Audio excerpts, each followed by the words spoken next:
लगा दूँ। अरे!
Hello hello.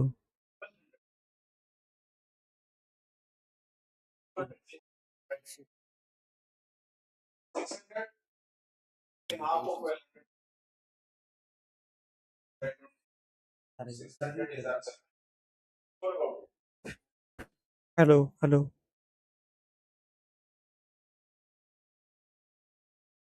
Okay, stay relaxed for some time.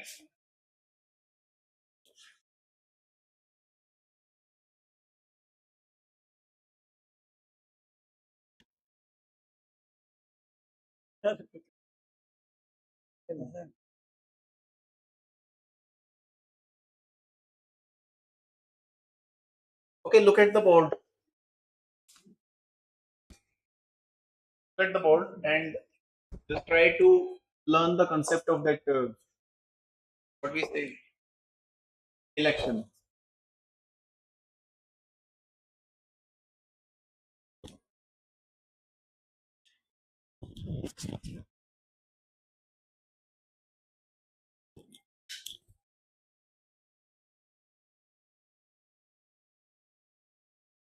How many candidates are there? Only two candidates. First of all, there are two candidates, and the number of votes polled in that election, if there is no invalid votes, so 100% will be the total votes polled. 100% will be the total votes polled. So I can write like this 100%. Out of that 100%, one candidate is securing 62%. So 62% of that 100 will be 62. So there are only two candidates. There are only two candidates. And one has secured 62 out of 100. Then the votes left will be secured by the other one. So what is left? 100 minus 62 is 38. So now I can say that the winner, he has secured 62% and the loser, he has secured 38%. Now in the questions of election, you will see these kind of words: margin, majority,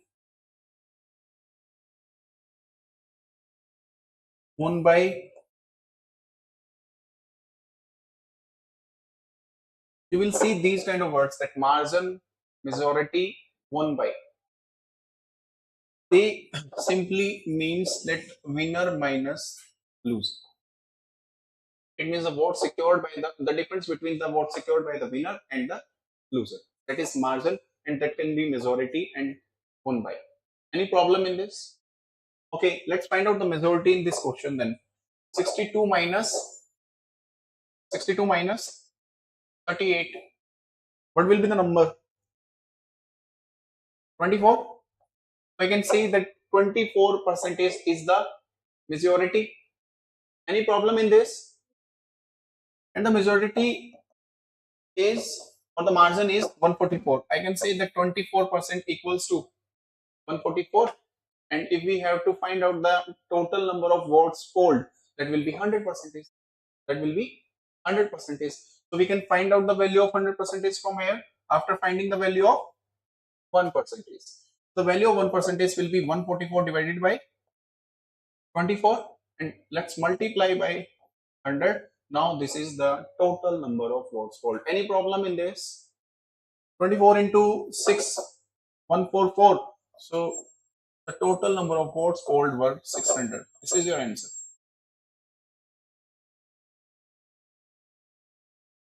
Any problem?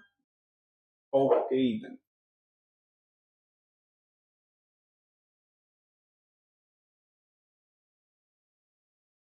This is the most important topic of percentage. That's why I am covering this topic up after all the topics of percentage. It deserves respect. Whenever you see the question of that election in the question, election in the examination, then if you don't know how to approach that question, you will be stuck and you will leave the question after spending 3 or 4 minutes, after wasting your time. And in examination, 3 to 4 minutes matters a lot. Okay, so just try to grasp the concept deeply. Next question. I'm giving you the same model. Just give me the answer and within the time frame. In an election, a candidate who gets 84% of the votes, who gets 84% of the votes, is elected by a majority, is elected by a majority of 476 votes, of 476 votes.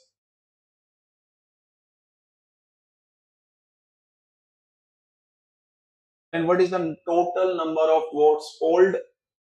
And what is the total number of votes polled if there are only two candidates? If there are only two candidates, hurry up.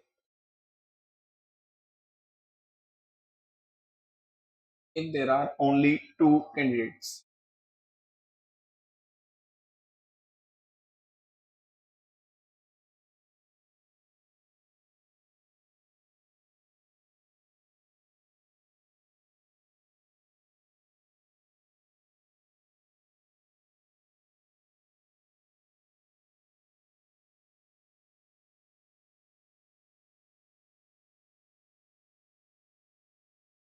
done. What is the answer? What is the answer? 200, 700.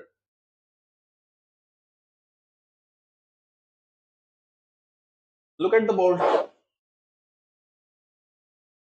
This is the same model as the previous one. The total number of votes were 100%. Out of that, one is securing that 84. The other one will secure the rest of the votes. So 100 minus 84 will give you 16. So the difference between the winner and loser will give you the majority or the margin. Majority or the margin. So what is the margin? 84 minus 16, that is 68. I can say that the value of 68% will be 476. Value of 1% will be 476 divided by 68. And if I multiply by 100, then we will have the total number of votes polled. Any problem in this? So what is the answer now? Do the calculation. And if you don't know how to do the calculation, then use your mind. It means that the unit digit here is 6. Look at the board. I'm telling you one of the best approaches. What is the unit digit here? 6. So votes cannot be in the decimal because I cannot give 1/3 of my vote to him and 2/3 of the vote to him. Vote is like will be the whole number always. Okay. So I know it very well that this 476 has to be divided by 68 completely. So now let's check the numbers. This is 6 in the unit digit and we have 8 as the unit digit here. In the table of 8 we need that 6, 8 into 2 that is 16 and 8 into 7 that is 56. In both the cases unit digit is 6. Any problem in this? If I double this 68, what will I get? 136. So this is not 136. So take it to 7 and the answer is 700. This is common sense only. This is common sense. And in our calculation, we use that unit digit approach because it will save your time and energy. Any problem?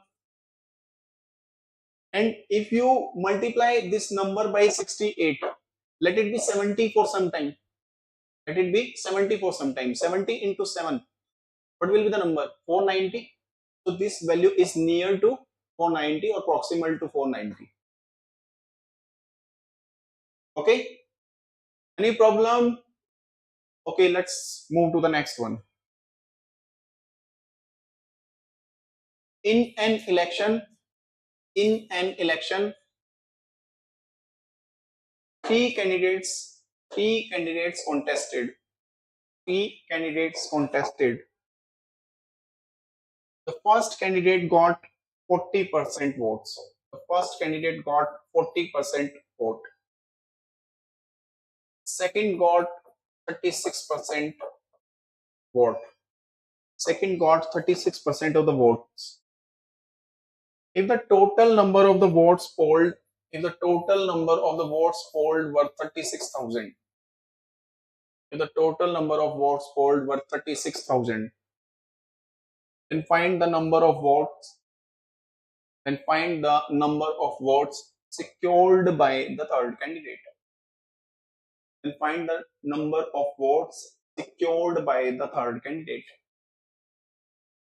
Now you have to find out the number of votes secured by the third candidate. Hurry up.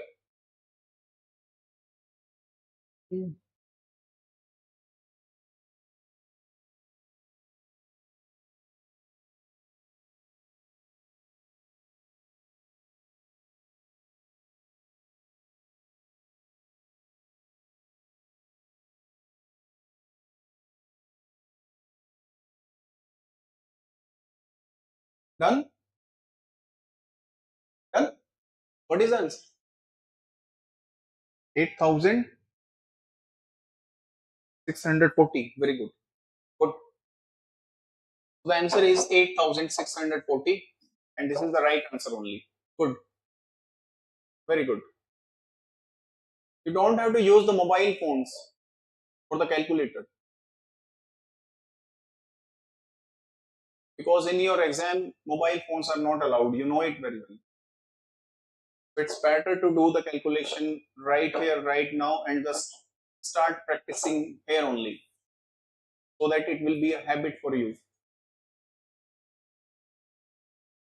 Okay, look at the board. How many candidates are there in this election now? 3 candidates. So the number of votes polled were 100% is, out of that, first one is securing 40%. Second one is securing 36. So the rest of the votes, so the votes left will be secured by whom? Third one. Then 40 plus 36 will give us 76. 100 minus 76 is 20. Any problem in this? And the total number of votes polled were 36,000. And out of this 36,000, the third candidate is securing 24%. So we have to find out 24% of that 36,000. That's it. Okay? Cancel it out. And the answer is very simple, 8,640. 8,640. And I don't think so that there is any problem.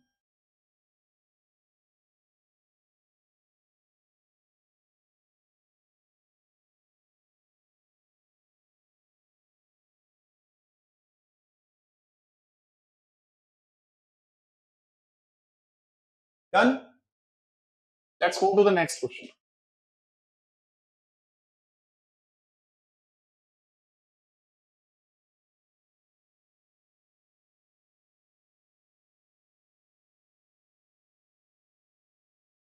In an election, there are 4 candidates. Now the number of the candidates will be increasing. We have done 2, 3, now 4th one. In an election, there are 4 candidates. First candidate secured 20% votes of the total votes. You can write, first candidate secured 20% of the total votes. 20% of the total votes. Third candidate secured 50% of the votes secured by the first candidate. 50% of the votes secured by the first candidate. Done? Second candidate secured 3 times the votes secured by the third candidate.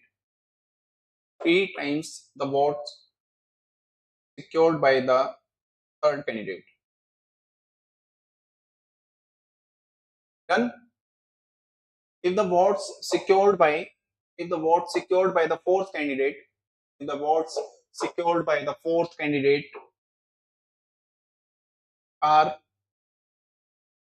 are 24,000 are 24,000 are 24,000, then find the votes secured by second candidate.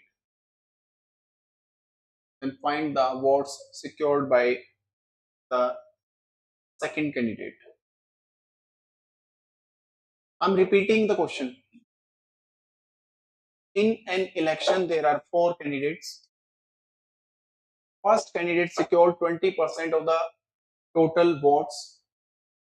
Third candidate secured 50% of the votes secured by the first candidate.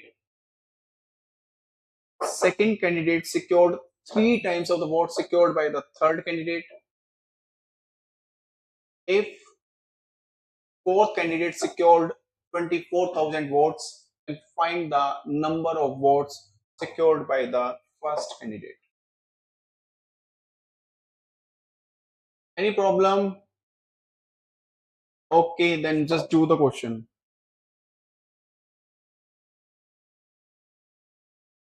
Now you have reached to the level of election.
Is it done? Okay, look at the board. Leave the copy and pen. Let's arrange the data one by one according to the given information. Leave the copy and pen, please. Look at the board. First of all, there is given information that there are how many candidates? Four candidates. So let it be first, second, third, and the fourth one. There is no information about that invalid votes. So it means 100% votes are valid. So how many votes are there? 100%. Any problem in this? Okay. So A is securing, the first candidate is securing 20% of the total votes directly. It means we can say that 20% of that 100% is 20. Any problem? Okay then. So he is securing 20% is. Another information about the third candidate is very simple. He is securing 50% of the votes secured by first candidate. 50% of the votes secured by first candidate. So 50%, it means half. We can write it like 20 percentage and 50 percentage. What will be 50 percentage? 50 by 100. So this is what? 10 percentage. Any problem in this? So he is securing 10% of the total votes. Okay. Let's move to the next information. And the next information is very simple, that the candidate, second candidate is securing 3 times of the vote secured by the third candidate. Third candidate is securing 10% and he is securing 3 times of it. He is securing 3 times of it. So it is very simple. He is securing 30%. And the rest of the votes will be secured by whom? Fourth candidate. So he will secure what? 20 plus 30, 50 plus 10, that is 60. So 100 minus 60 will be 40%, and 40% votes were secured by the fourth candidate. Do you have any problem in this? I told you in arithmetic you have to process, or you have to arrange the data very, very carefully. Given information, you have to process it very carefully. Once you arrange the data, then the second step is of calculation only. Your question can be done only in 2 steps. First one is arrangement of data, and second one is to do the calculation. Okay? Okay. Now the data is arranged. And what is the given information? He has that the fourth candidate secured 24,000 votes, and we have to find out the vote secured by the first candidate. I can say 40% value. The value of 40% is 24,000. And for first candidate, we have to find out the value of what percentage? Very simple, 20%. So the value of 1% will be 24,000 divided by 40. And if we multiply it by 20, these are the votes secured by whom? By whom? First candidate. Good. So let it be 2 and this is 12. So the answer is 12,000. Yes. So the answer is what? We have to find out the vote secured by the second candidate. Okay, then multiply it by 30. Multiply it by 30.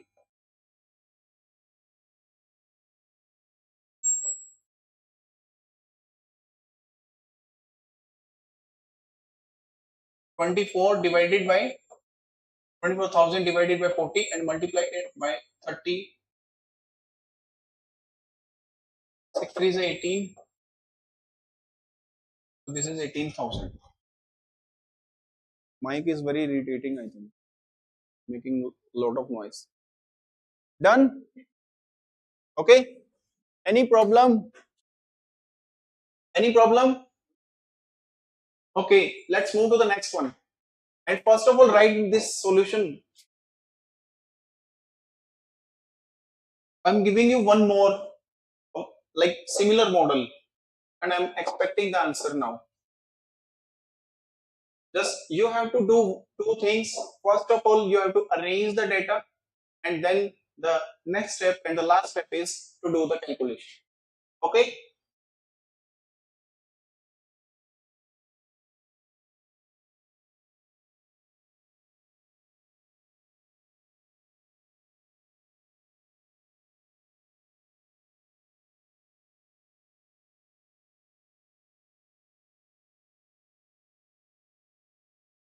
Write the question.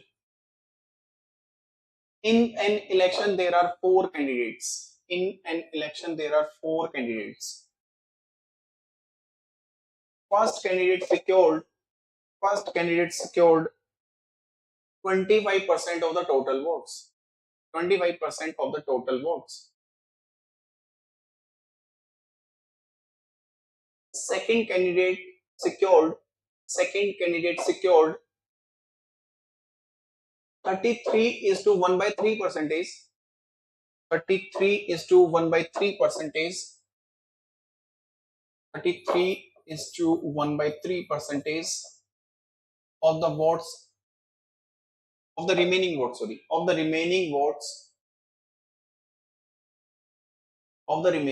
votes. Okay. Third candidate secured half of the votes secured by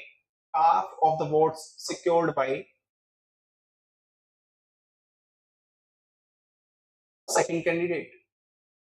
Half of the votes secured by the second candidate. If the total number of votes secured by the fourth candidate, if the total number of votes secured by the fourth candidate is 15,000, 15,000, then then what is the difference? Then what is the difference between the votes secured by the second and third candidate? Then what is the difference between the votes secured by the second and third candidate? This is very simple. Just do the question. And my suggestion again is arrange the data very carefully, because these type of questions, they don't have the calculations.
If anybody has any kind of doubt, he or she can ask me.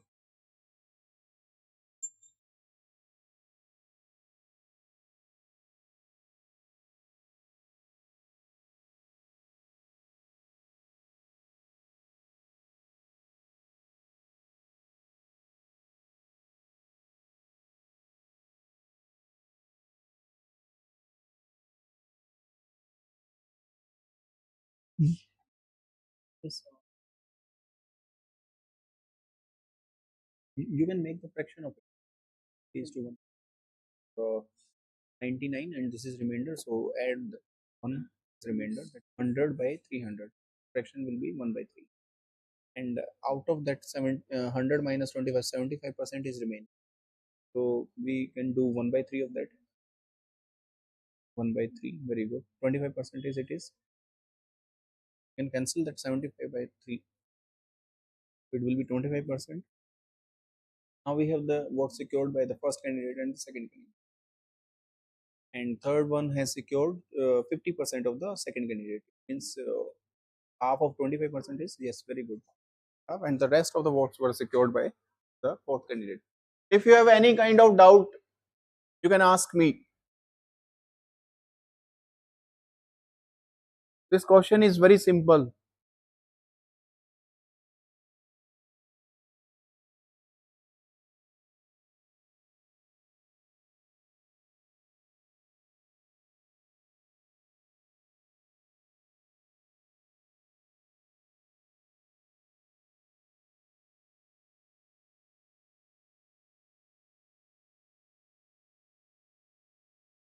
Done. Answer 5K.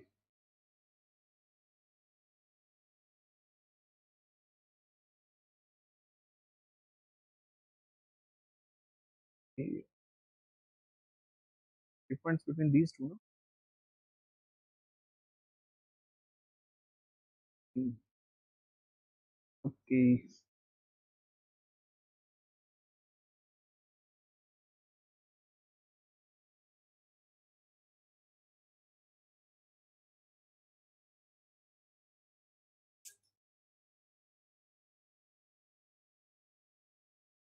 Let me do the question. Look at the board. First of all, how many candidates are there? How many candidates? 4 candidates. Very good. So take the candidates now, first, second, third, and the fourth one. So first candidate has secured 25% directly. It means very simple that he has secured 25%. Second candidate is securing the remaining 33 is to 1 by 3. 33 is to 1 by 3 of the remaining votes. So 25 percentage divided by 33 is to 1 by 3 percentage, you can write, or you can multiply it by the fractions directly, like 1 by 3. If we make the fraction of 33 is to 1 by 3 percentage, it will be 1 by 3. So I can multiply it by 1 by 3 directly, or I can take 1 by third part of this one, and sorry, this is 100 minus 25, 75%. Sorry. So candidate second has secured 25 percentage. Third candidate has secured half of the vote secured by second candidate. It means half of what? 25 percentage. So it is 12.5 percentage. Any problem in this? And now we have to do what? We have to find out the vote secured by the fourth candidate. So this is 25, 25. There is 50. And now third and fourth will have the 50 part. Out of that 50, 12.5 is already there. So it means 50 minus 12.5. That is 37.5 percentage. Okay. Let's do the question then. Hello. So in this question, there is another information that the fourth candidate had secured 15,000. So the fraction of 37.5 is 3 by 8. And we have to find out the difference between second and third candidate. So the difference between second and third candidate is 25 minus 12.5 will be what? 12.5 percentage. And the fraction of 12.5 percentage will be 1 by 8. Any problem? So we have the value of 3 by 8 units and we have to find out the value of 1 by 8 units. Okay. So we can write it like 3 by 8 units equals to 15,000. Value of 1 unit will be what? 15,000. So it will reciprocate there. So it means we have to multiply it by 8 by 3. Now we need the value of 1 by 8 units. Multiply it by 1 by 8. 8 will be cancelled out with 8. 3, that is 5. So the answer is 5,000. Very simple. Any problem? Good. So that was very simple question.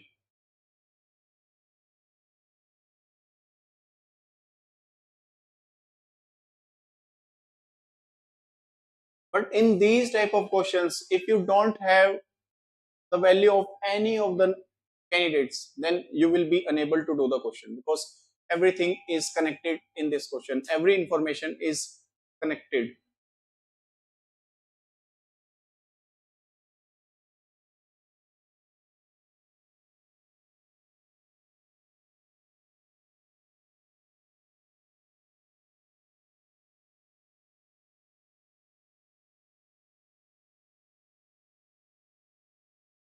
So it's done. It's done. Write the last question of today. Write the last question of today. In an election, in an election between two candidates, in an election between two candidates, 10% of the voter, sorry, wait. In an election between two candidates, 75%, 75% of the voters cast their votes. 75% of the voters cast their votes. Comma, use the sign of comma. Out of which 2% votes were declared invalid, out of which 2% votes were declared invalid. Full stop. A candidate got a candidate got 9,261 votes. A candidate got 9,261 votes, which were which were 75 percentage of the valid votes. Which were 75% of the valid votes. Full stop. Find the total number of voters. Find the total number of voters enrolled. Enrolled. Find the total number of voters enrolled in that election was. Enrolled in that election was. You have to find out the total number of voters those were enrolled in that election. Start doing the question. This question is totally different from the previous ones. This is totally different. So you have to find a total different approach to do the question. Just try it by yourself once, then I will tell you the method.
Okay, just try this question by home, at your home, and this is for today.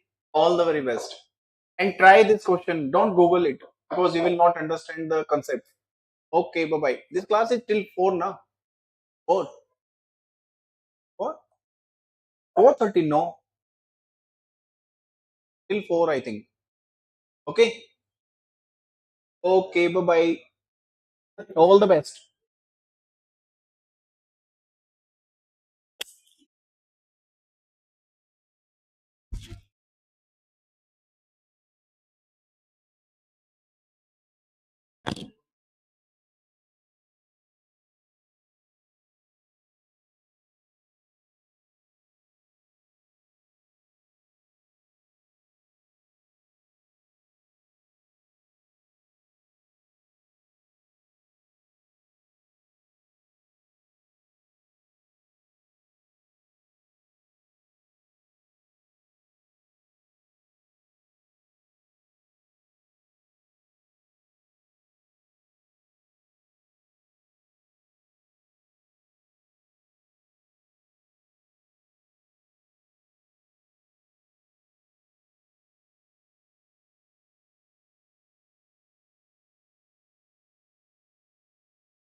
Sorry.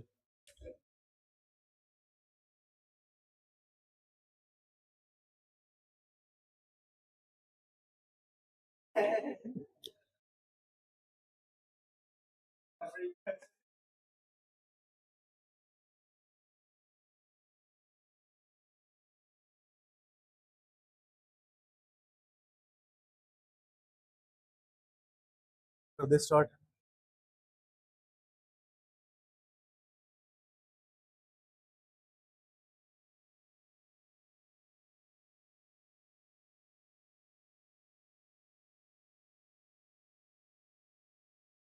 ठीक है हो गया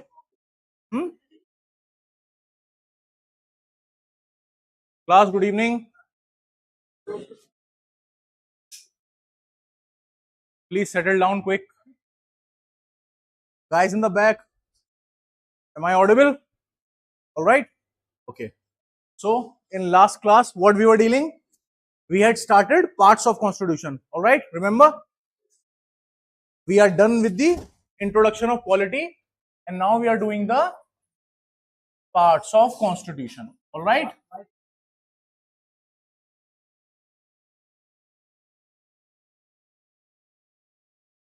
voice तो आ रही है ना वहाँ नहीं आ रही है वॉइस की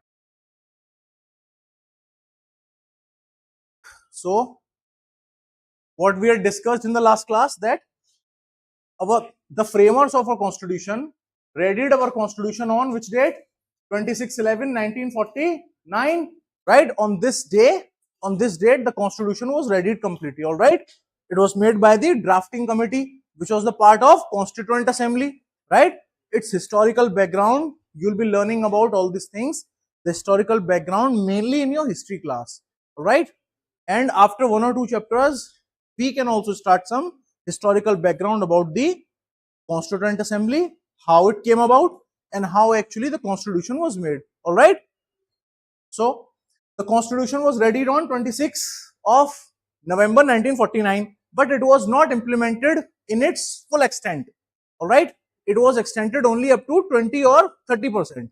The rest of the constitution was held back and it was 100% implemented on 26th of January 1950.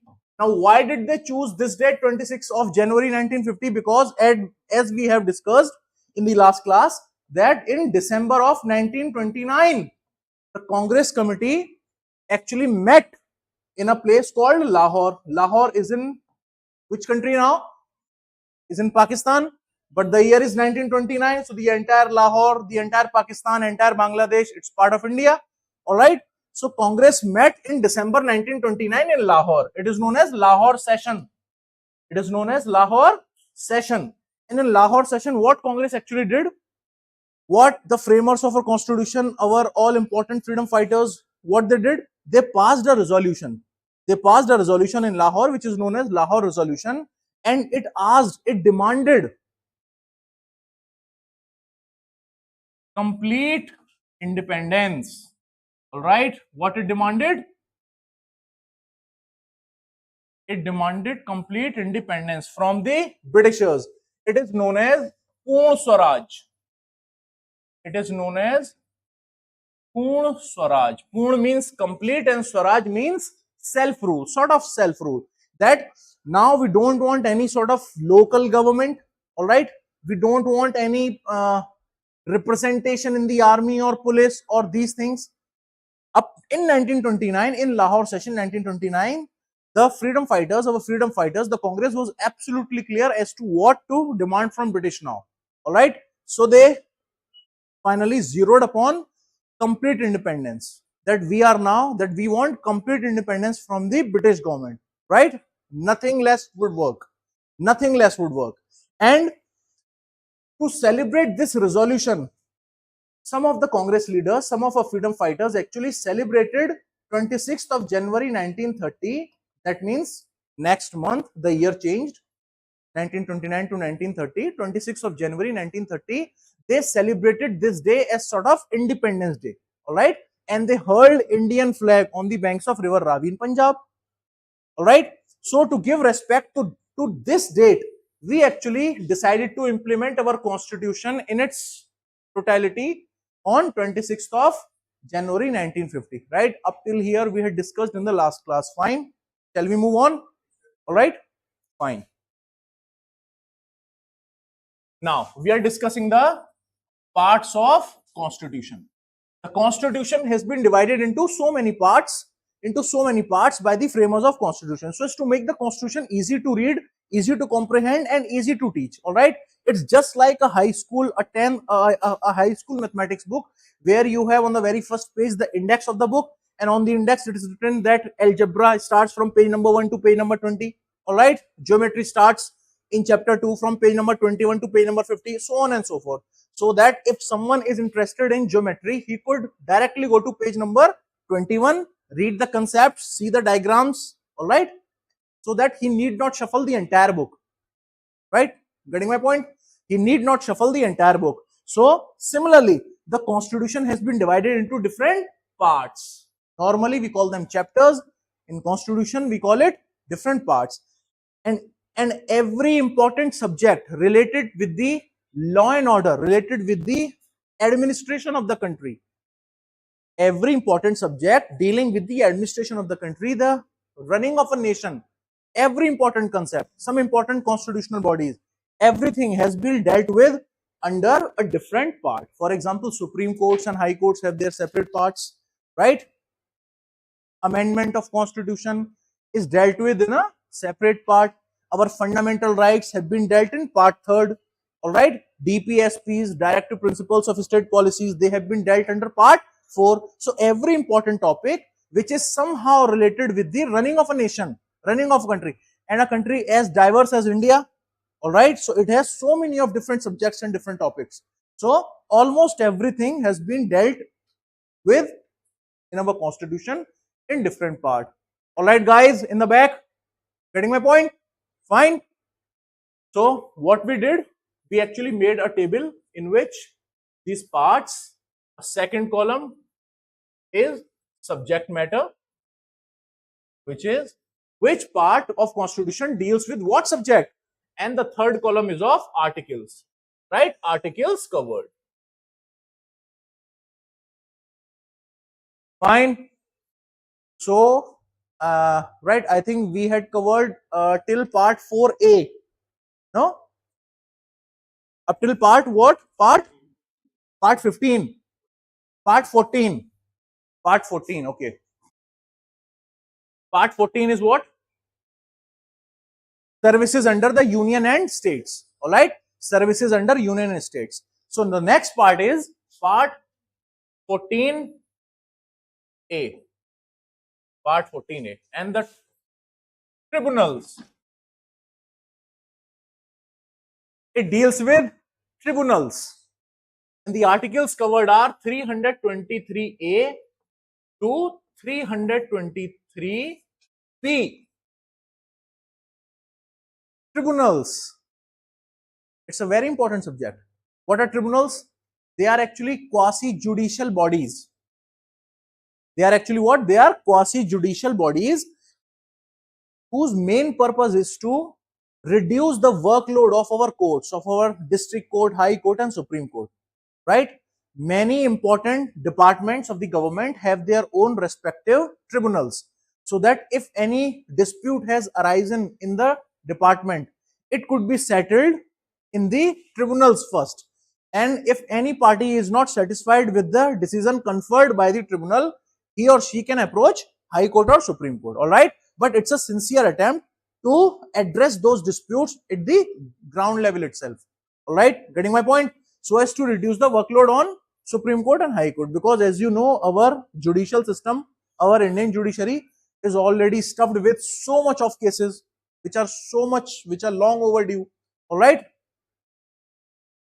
yes or no? So part 14a deals with those tribunals. Like electricity department has its own electricity tribunal. There is one CAT, which is called Central Administrative Tribunal. All the matters dealing with the administration, right? They are dealt under CAT, Central Administrative Tribunal. Any disciplinary action, things like that. We also have water tribunals. Water tribunals. They essentially deal with the disputes arising out of sharing of river water between two or more states. Yes or no? Like if the state of Assam and state of Arunachal, they get into a dispute on the sharing of the rivers of on the sharing of the waters of river Brahmaputra, for example. So a genuine attempt would be made from both the governments to resolve those disputes in the water tribunal, right? And in rare cases, if the tribunal fails to adjudicate upon the dispute, or either of party is not satisfied with the decision of the tribunal, in rare cases they can also approach Supreme Court. Fine, but it is so they are called quasi judicial bodies. They don't have the full judicial power, but they have some judicial power. Therefore, they are known as quasi judicial. Fine, in the back. All right. Let's move on. Part number 15. Part 15 deals with elections. Part 15 deals with elections. Part 15 deals with elections. Elections in the country, right? Sort of festival of democracy, so as to speak, or as it is called. Elections are festivals of democracy, right? It is one of the most impressive manifestation of the democracy in any country. Democracy is government of the people, for the people, by the people, right? And those people who are ultimately going to make laws for the advancement of our society and our country are elected through people, you and I. We elect them, and that process of election is dealt under part 15, right? And it symbolizes that a country is democratic. It's not necessary or sufficient condition. There are so many other factors also so as to make a country genuinely democratic, right? But elections are one of the most important pillars of any democracy. Getting my point? Right? Now, our constitution says that our constitution has actually created two bodies to conduct free and fair elections. One is Election Commission of India, known as ECI. Election Commission of India. It is dealt under Article 324, right? And then there are state election commissions. Then there are what? State election commissions, which is to say that almost every state has its own election commission. Now, what's their use? What's their use? The Election Commission of India, right? It is concerned with the elections to four bodies or four people. Four bodies or four people. Our Election Commission of India is tasked, is concerned with the elections of these four bodies or four people. Let's discuss them. What are they? One is Parliament, right? One is Parliament. Second is State Legislature.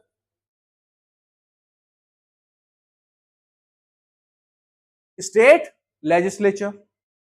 The third is President of the Nation. And the fourth is Vice President. All right? Getting my point? The Election Commission of India, which has been formed by the Constitution under Article 324, it's a constitutional body, right, with its own powers and responsibilities.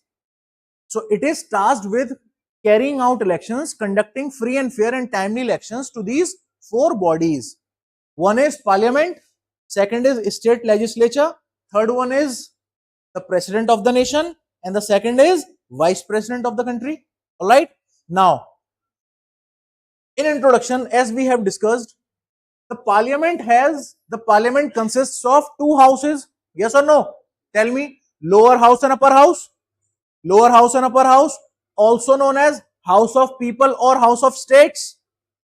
And there is one more name which was given to them in 1954. Their Hindi names, Lok Sabha and Rajya Sabha. Getting my point?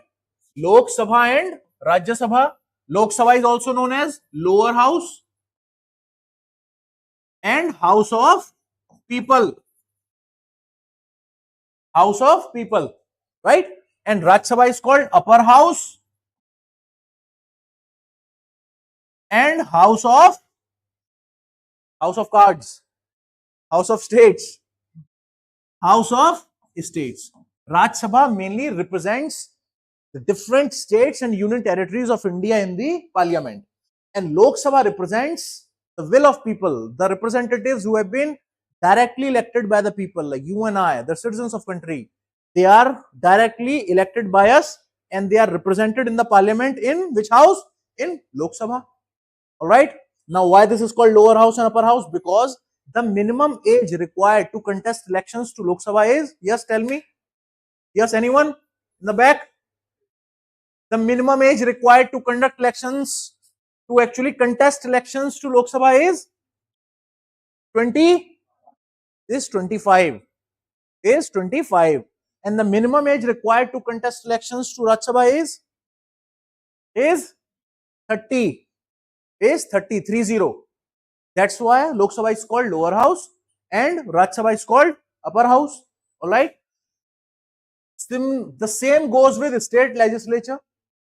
Every state has its legislature. Yes or no?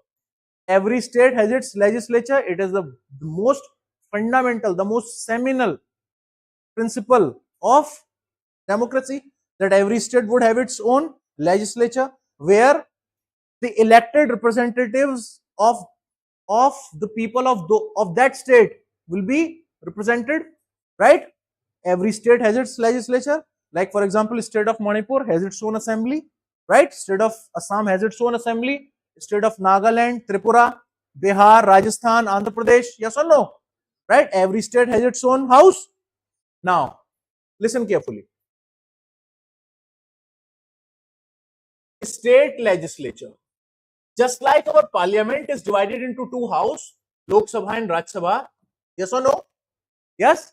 State legislature is also divided into two houses. One is state legislative assembly.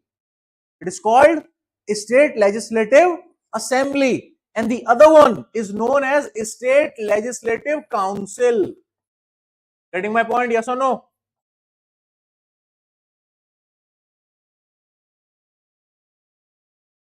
It is assembly and it is council. Now the catch is, the important point to remember is, not every state has a second house. Right? Not every state has a second house. At present, as of now, only 6 out of 28 states have this second house. Each of 28 states has its own assembly, right? Assembly is there in every state. But the 6 states are there which also have this second house known as State Legislative Council. Getting my point? Yes, in the back, guys. ठीक है? Those 6 states are UP, Bihar, Maharashtra, Karnataka, Andhra Pradesh, and the state which we carved out of Andhra Pradesh, which is the latest state of India is, tell me, the latest state of India. Batao, which is the latest state of India? Yes, in the back, anyone? It is Telangana. The state of Telangana was created on 2nd of June 2014 out of Andhra Pradesh. Out of Andhra Pradesh. When Andhra Pradesh was undivided, its capital was Hyderabad. Now Hyderabad is the capital of Telangana and Amravati is the new capital of Andhra Pradesh. Getting my point? Yes or no? So as of now, there are only 6 states which have both the houses, right? And the rest of the 22 states have only single house, which is State Legislative Assembly. Okay? Yes, is it clear up till now? All right. So the Election Commission of India is concerned with elections to Lok Sabha, yes. Rajya Sabha, yes. State legislature divided into SLA and SLC, assembly and council, right? And then there is president and vice president. right? So state election commission is only concerned with elections to these 1, 2, 3, 4, 5 and 6, these 6 bodies, these 6 institutions. Getting my point? The elections to, now there's one more point. Just like Lok Sabha elections are held directly, similarly assembly elections are also held directly. Direct elections are those elections which we, the people of India, the citizens of India, we actually go to the polling station and cast our vote. All right, any process happening this way is known as direct election. All right, and the elections to Rajya Sabha and council are held indirectly. All right, are held indirectly. Now let us wait for some time before I tell you what are indirect elections and how they are made. Okay, when the time will come, we will deal with that separately. What are indirect elections and how they are actually conducted. All right, but just for a second, you have to remember this, what, that Lok Sabha elections are conducted directly and the Rajya Sabha elections are conducted indirectly. Similarly, the assembly elections are conducted directly and the council elections are conducted indirectly, right? And the elections to the president are also indirect and the elections to vice president are also indirect.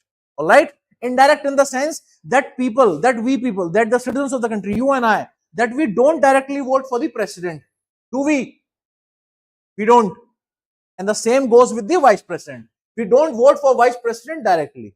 All right, they are elected by the people who have been directly elected by us.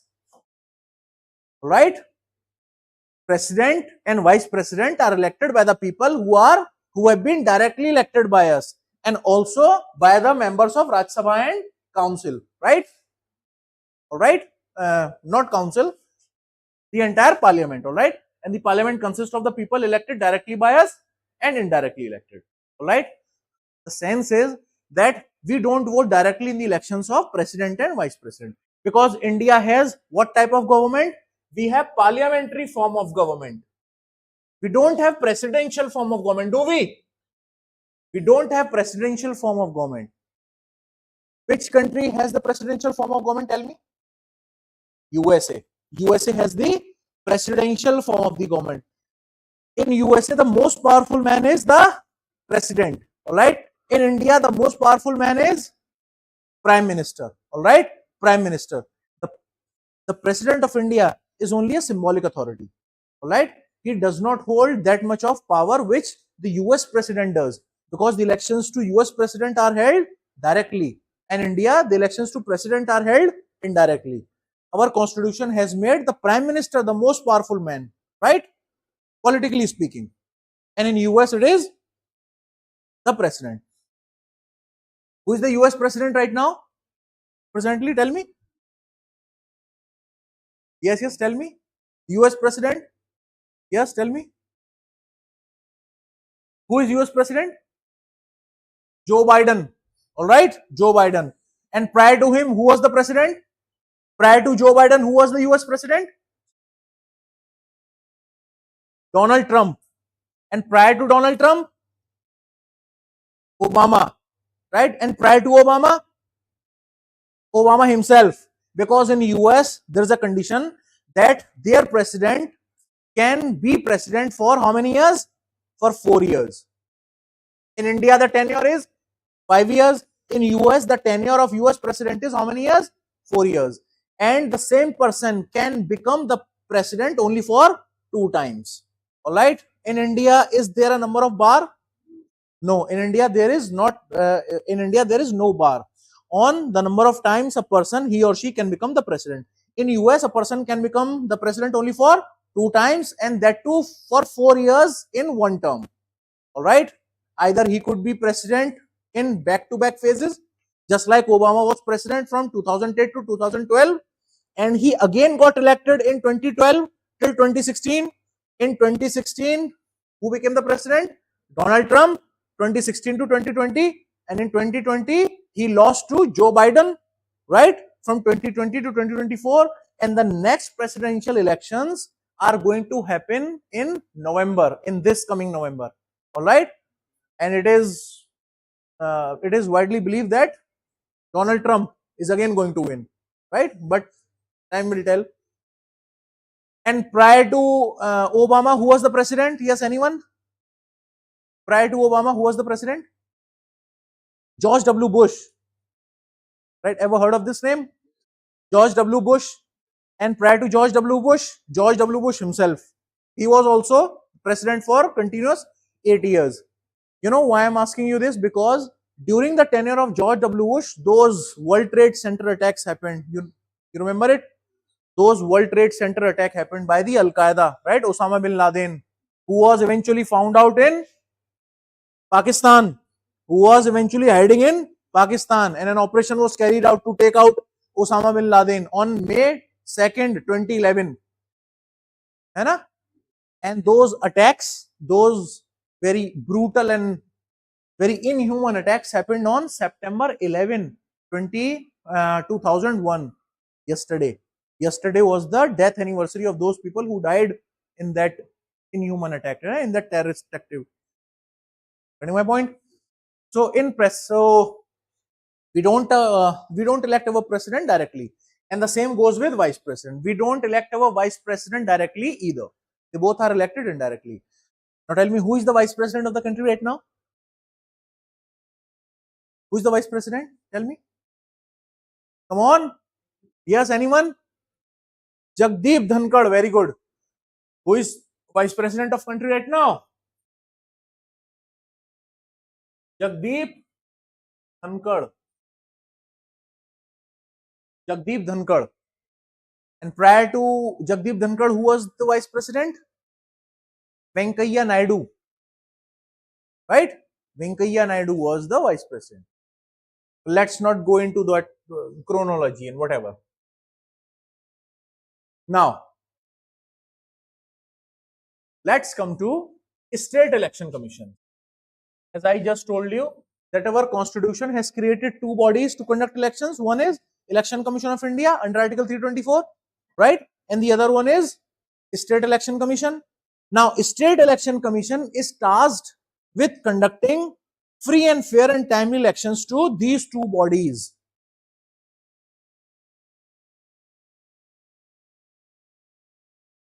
Panchayats and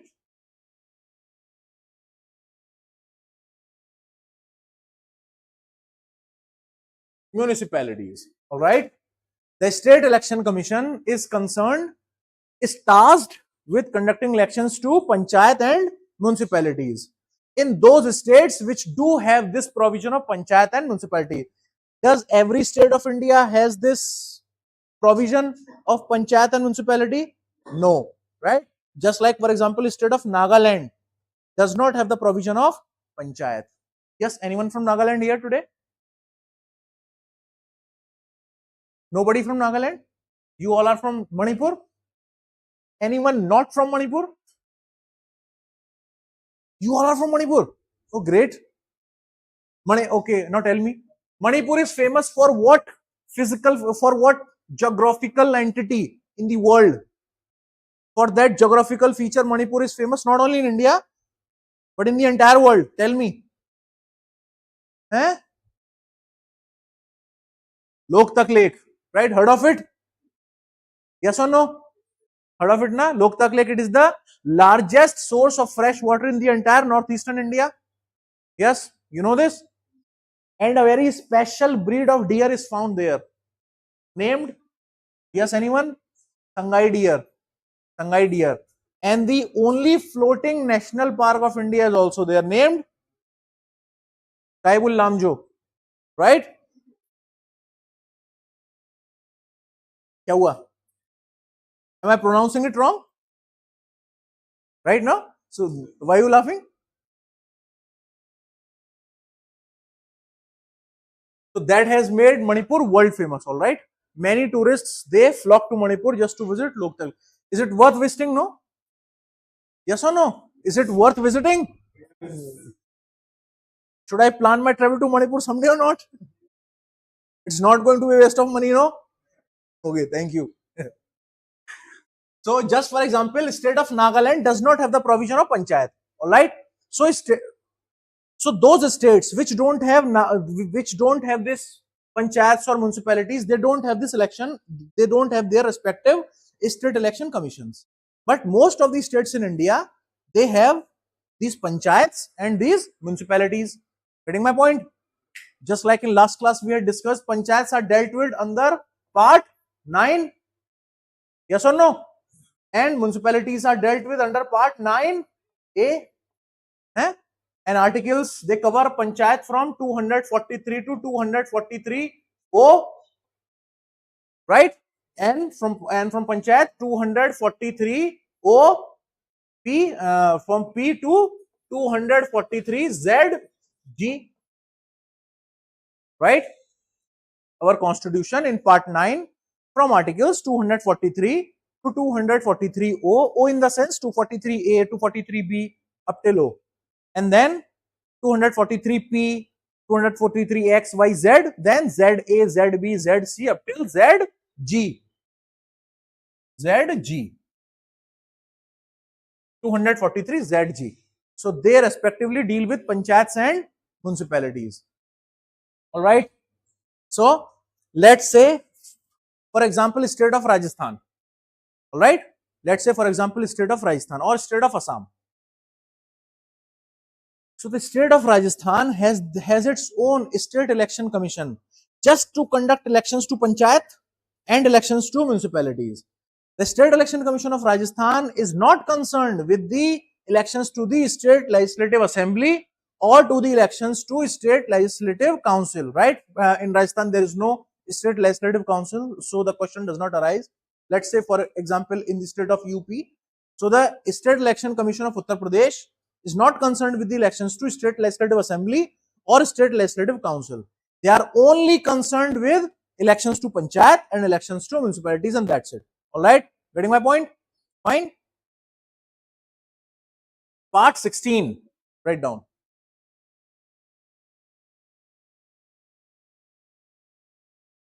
Part 16.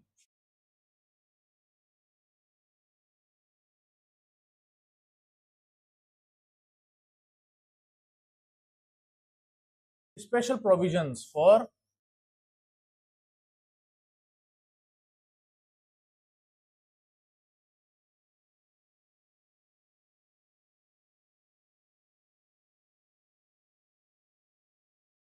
Anglo-Indians, special provisions for SC, scheduled castes, scheduled tribes, right, other backward classes, and Anglo-Indians. The framers of our constitution, just write them down first. Special provisions for them, for these groups.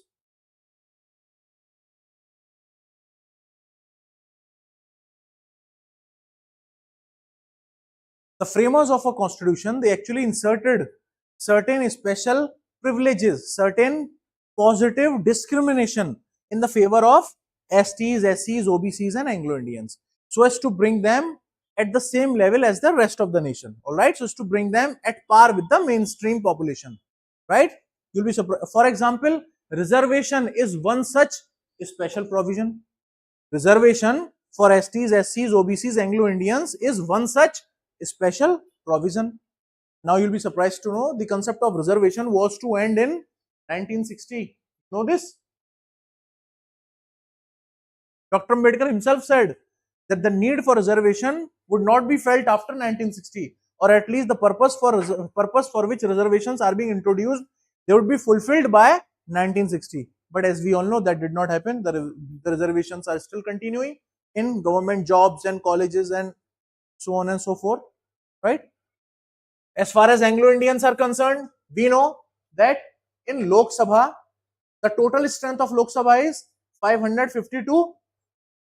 I can write 552 as 550 plus 2. Who are these two people? They are Anglo-Indians, and they are nominated by the president. They are nominated by the president. But this ended in 2019. This provision of nomination of Anglo-Indians in the Lok Sabha, this provision ended in 2019. What government did? They brought Constitutional Amendment Act 2019. They brought 104th Constitutional Amendment Act 2019, and by this what they did, they ended any sort of nomination for any Anglo-Indian in Lok Sabha or in any of the state assemblies. Fine. Up till 2019, they used to be nominated by the president in Lok Sabha and by the respective state governors in the state assemblies. All right. The 104th Amendment of 2019 stopped their nomination at both the levels. Okay?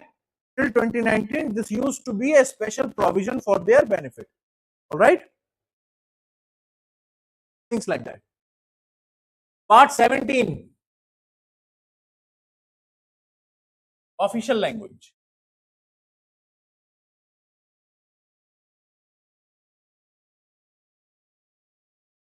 Part 17 is official language.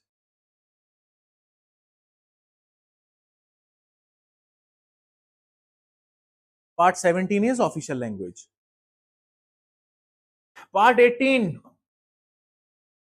emergency provisions.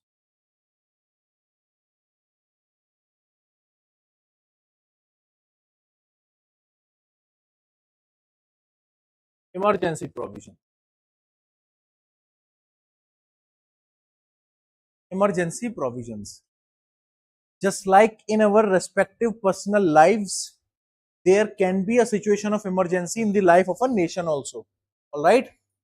There can be a situation of emergency in the life of nation also, in the day-to-day running of the nation also. In our personal lives, we do feel some emergency situations at one point of time, yes or no, right? So whenever we are faced with an urgent situation, with an emergency situation, it requires some special response from our side. All right, we cannot deal with that emergency situation with the normal routine which we are so familiar with, yes or no. We have to take some extra steps, some urgent steps, so as to deal with that emergency situation, and as soon as that situation gets resolved, things go back to normal, right? The same happens in the life of the country. The constitution has envisaged that there might come different situations which would require the president to declare emergency, right? And these emergencies have been classified into three types. Yes, in the back, getting my point? These emergencies have been classified by the constitution into three types, right? For example,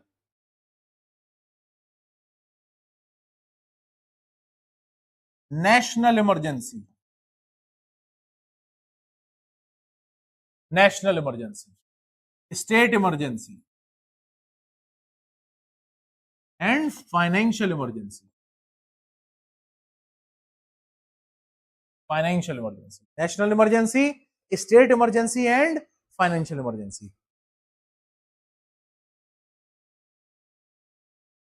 First, write the articles concerned with this, with part 18. The articles concerned are 352 to 360. The articles starting from 352 to 360, they deal with different types of emergency provisions as to who can declare emergency, how the emergency can be declared, when it will be revoked or removed, things like that.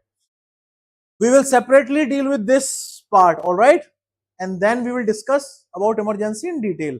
But just right now, let me give you a very bird's eye view of what emergency or what this chapter actually constitutes. Okay? So, the constitution has said that the president can impose three types of emergencies on the nation according to the situation, right? According to the severity of the situation, the president can impose these three types of emergency: national emergency, state emergency, and financial emergency. The national emergency is imposed under Article 352. National emergency is imposed under Article 352. The state one is imposed under Article 356, and the financial one under 360. 360. Please write it down.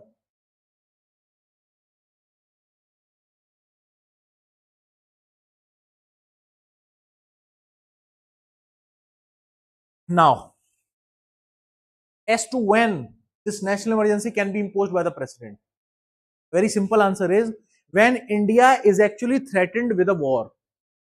All right? when president thinks that a war is imminent. Either the war could take place in coming days or coming weeks, or the war has actually taken place. All right. In that case, what can president do? He can declare national emergency either in the entire country or only in some part of it. That depends on the discretion of the president as to the resolution passed by the cabinet, the parliament. The details we shall see in respective chapters. All right. Now, what happens when national emergency is under operation? The fundamental rights of citizens are suspended. Right? The fundamental rights of citizens, you and I, yours and mine, our fundamental rights can be suspended. Right? Because it is an emergency situation. So, some urgent steps are needed to tackle that emergency situation. And once that situation is resolved, the things go back to normal. All right? The rights are restored. All right? We come back to our normal lives. ठीक है? That happens under national emergency. State emergency. State emergency. Guys, state emergency is also called president's rule.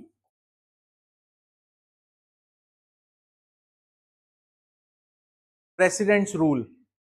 State emergency is also called president's rule.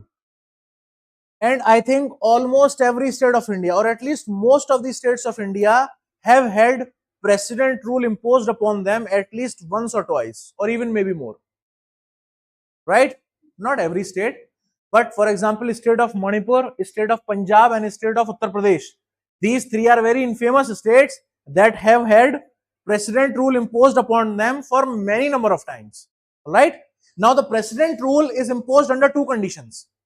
Condition number one, when the state government is not following the directions, the principles of the constitution. Right? And number two is when the state government is not following the instructions, the directions given by the central government. Right? When the state is not being run according to the provisions of constitution, number one. Number two, when the state is not run according to the directions given by the central government, the central government can ask the president to impose what? President's rule in that state. All right. And when president rule is imposed in that state or any number of states, the state government is suspended, or it also can be dismissed in certain cases. Right? The state government ceases to function, and the day-to-day activities of those states are carried out by the officers appointed by the president with the help of governor of that state. Getting my point? The income tax officers, police officers, administrative officers, officers in the irrigation department. Getting my point? Which is to say, basically, the bureaucracy runs the state. Right? It happens under president's rule. So far, so good. Guys, so far, so good. Shall we move on? All right. Now, let's deal with financial emergency. Now, financial emergency is dealt under Article, tell me, 360. All right, financial emergency. As the name suggests, it is financial emergency, right? It's a term that we all are very much accustomed to, right? We all are under financial emergency at any given point of time, yes or no? Right? Anna? We all are under financial emergency. When the nation actually comes under financial emergency, when the nation is facing some crisis, some economic crisis or financial crisis of that level, then president can declare financial emergency. As it happens, fortunately, in India, financial emergency has not been imposed so far. Okay? Financial emergency has not been imposed even once in India since independence. Right? We have had so many financial crises. Right? The Indian economy has gone under many financial upsets, right? Economic upsets and even economic crisis. The largest economic crisis in India was faced in 1991. Right? Anyone from BCom background or MCom background? Yes? Anyone? Yes or no? Please raise your hands honestly. Honestly. Yes, anyone from BCom? Okay, right, only one. So have you heard this 1991 financial crisis? Stock market crash? No. It is not a stock market crash. Stock market crash is one of the financial upsets, is one of the economic crisis, yes. But I'm not talking about the stock market crash here. Yes, 1991 financial crisis. Yes, anyone? Class? What happened actually? In 1991, the country faced BOP crisis. BOP is balance of payment crisis. Balance of payment crisis. It's actually a foreign reserve crisis. Our Reserve Bank of India and the Finance Ministry, they actually faced dollar crunch.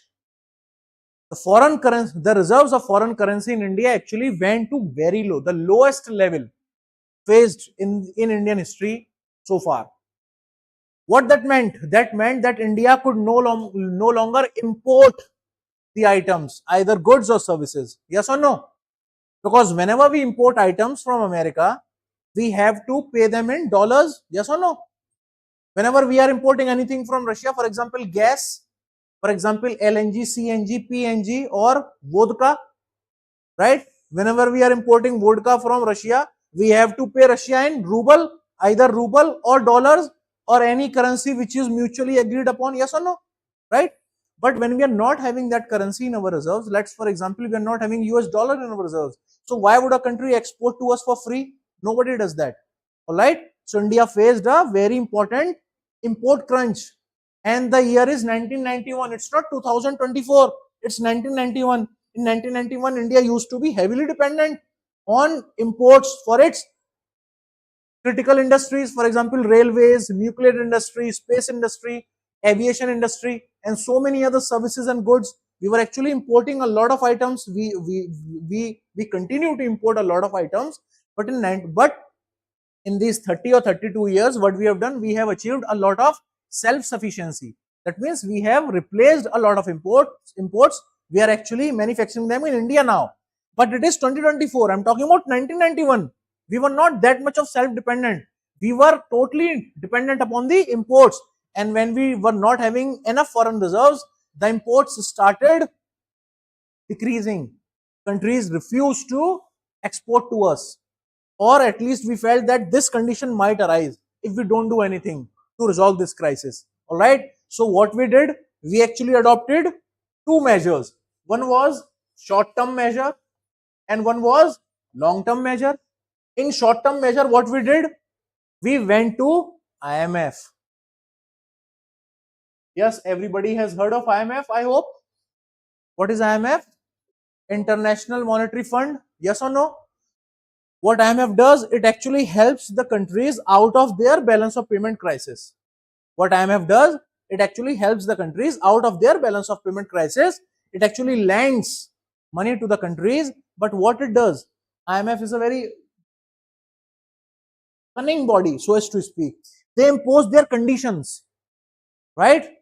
First of all, they insult you, and then they impose so much of conditions on your economic policy. But that was in direct violation of on our constitutional principle of sovereignty, that we are a sovereign nation. We don't take instructions from any outside body. All right. Whatever policy we are making, whatever decisions we are to make in our domestic policy, foreign policy, or any policy for that matter, it has to come from our own will, right? Nobody, no outsider or no outside body, no foreign body can actually dictate us to do certain things in a certain way.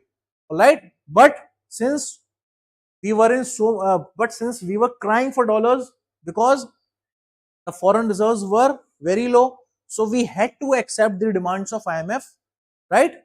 And that period was a very humiliating period for India. But it actually, what it did, it actually resolved the problem in the short term. It actually resolved the problem in the short term. But India, being a very self-conscious nation, we decided that this is only the first and the last time that we are ever going to the IMF. We will never approach IMF in the future again.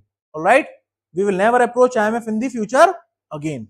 So what our planners thought, the government of the day, what it did, it focused on the long-term approach. Now we have to address the core issue as to what was that issue that led to this 1991 crisis. Yes or no? We have to identify the core issue. What's that problem that eventually led to this 1991 crisis? So we have to address that issue now. So what we did, for the first time, India adopted as its long-term approach policy, as its long-term reform policy, we adopted, as you might have read about this. Just a second. We adopted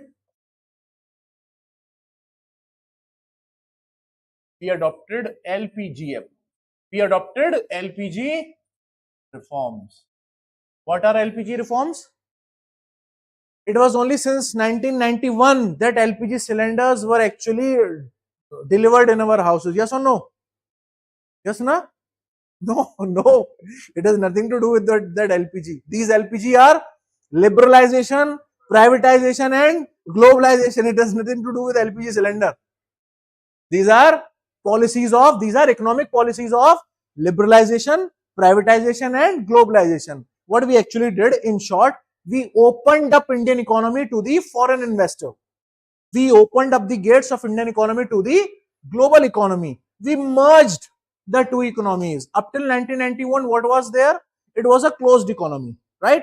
Any foreign investor or any foreign company would have to do so much of work just to do business in India. And the same was with Indian investor, Indian company, right? It had to obtain so many licenses, had to go through so many of inspections just to expand its business or to do business abroad. So this all led to our foreign exchange crisis, all right? Because the quality of Indian products, of Indian goods and services was actually not good, all right? So the countries started refusing our exports, right? So the income, our income, which is earned only through exports, our income went down, and eventually we were left with very low foreign reserves. So what government did? It opened up Indian economy via LPG reforms, liberalization, privatization, globalization. So 90s was the decade, when this MTV came to India, Levi's, McDonald's, this mall culture, this pop music culture, it all came to India in the decade of 90s, right? Indian economy allowed foreign companies and foreign investors to come in India and to do business in India and to take advantage of Indian middle class, because we were very high in PPP. PPP is purchasing power parity. Our purchasing power was very high, but we were facing a lack of choices because no foreign investor was here, no foreign company was here. So we had to wear all those watches, all those shoes which Indian companies were making. And because Indian companies were not facing any competition, they were not bound to improve the quality of their product. All right. So we were frustrated. So the companies were not earning profit and the Indian customer was frustrated. So it was loss from both the sides. When government opened up the economy, when the other companies came in, so what increased? The domestic competition increased. All right. The domestic competition increased and the customer eventually found out the best products for the price it was offering in terms of goods and services. Getting my point? And slowly, in every financial year, our foreign reserves, they started rising and the situation was eventually dealt with. Getting my point? So this was the most important period of crisis. But even then, even in 1991, despite facing such crisis, we did not impose financial emergency under Article 360. All right. So financial emergency has never been imposed in India despite facing so many periods of such economic and financial crisis. Yes, guys, clear? हो गया clear? ठीक है ना? All right. Something related to this. The most important financial reforms are LPG reforms in India so far. And the most important taxation reform, yes, anyone? The most important taxation reform happened in India till date, since independence. Just tell me. You all have heard about this thing. What's GST? Goods and service tax, right? So goods and service.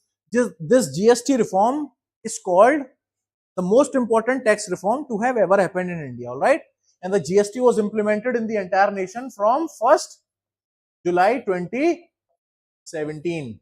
Okay? All right. From July 1st, 2017, the GST was implemented pan India, right?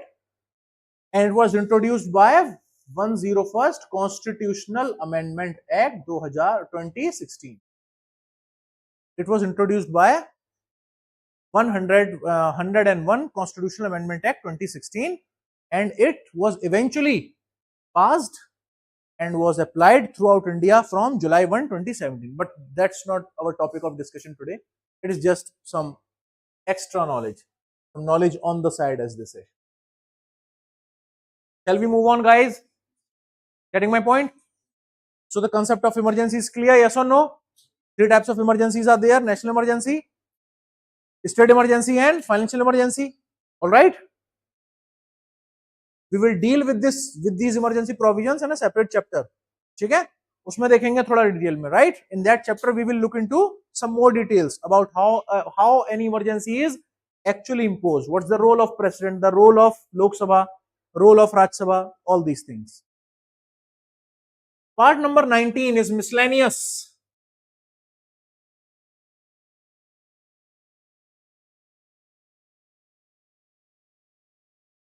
Miscellaneous. Part number 20 is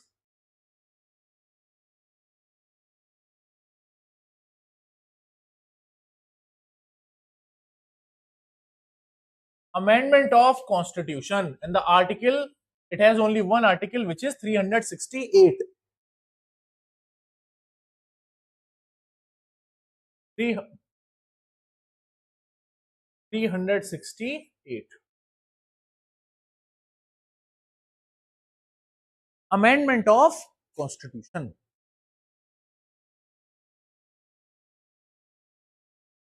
Amendment of constitution.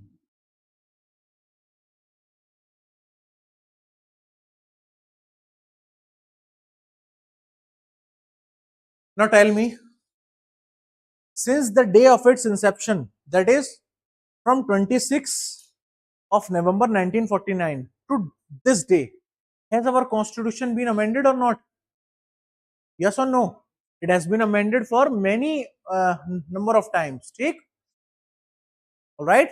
Constitution is not something very sacrosanct or something divinely ordained, right? It's a man-made document, and as the situation in the country, right, as the legal situation in the country, the economic situation in the country changes, so will the constitution, because the necessary changes are then required to introduce in the constitution so as to deal with the present situation at hand, or to move along with the modern times. All right. So the constitution is a man-made document which can be amended and has been amended so many of times. Okay, for many number of times. Getting my point, right? Now, what does the word amendment mean? Amendment is making any change in constitution of any sort.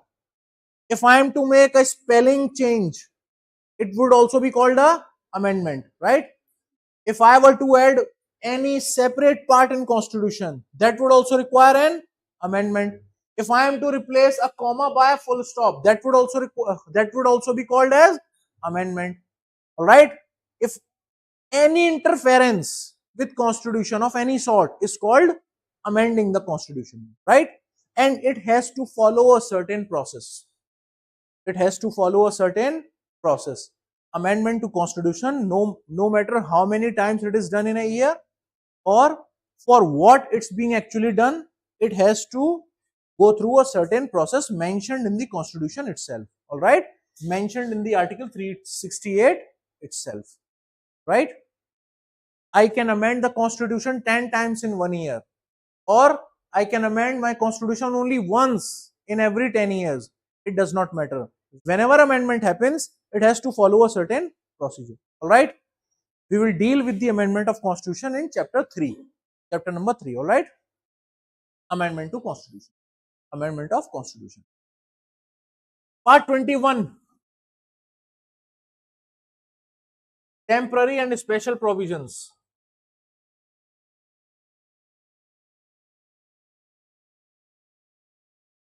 Temporary and special provisions.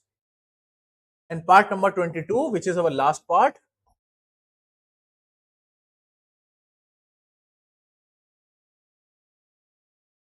Short title.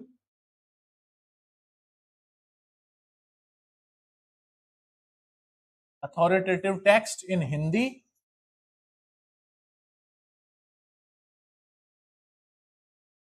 and repeals.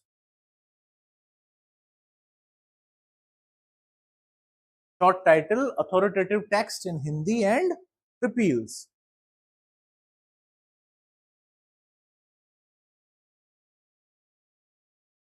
Part number 21 is temporary and special provisions.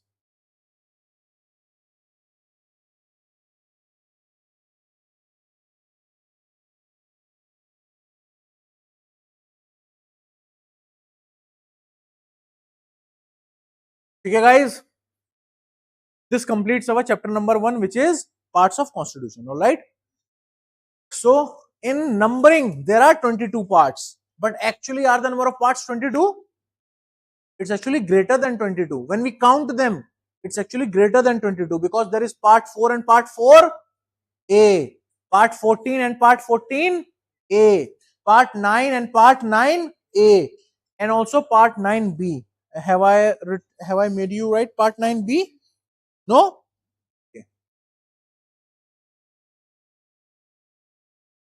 Please go back to the part 9A. Turn your page and please go back to the part 9A. We missed one part. I don't know what I was thinking. It is, add to that list, part 9B.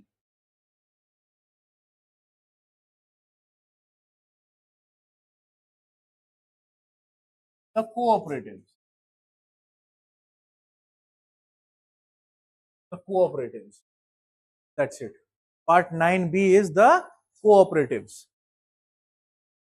The cooperative societies, right, related to banking or agriculture credit societies, whatever it is. Any institution made by the cooperation of the people so as to give them each other mutual benefit is called a cooperation, right? It can be in any of the fields. So part 9B deals with cooperatives, all right? So this covers your part 1, which is parts of constitution. Now make a star point and write. Part 4A and 14A were added by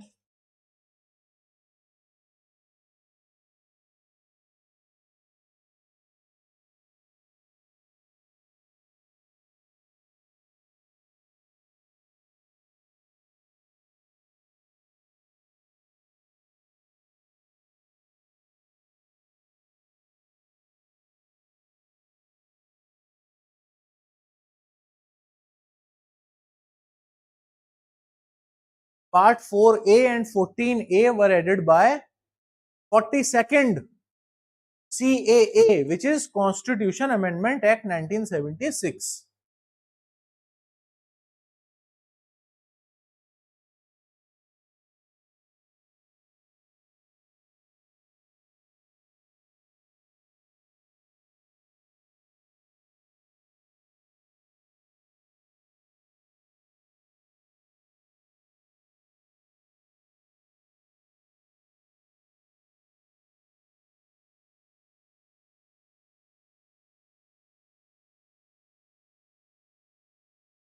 Part 7 and Part 9 were repealed. The word repeal means to delete something. All right, to delete something.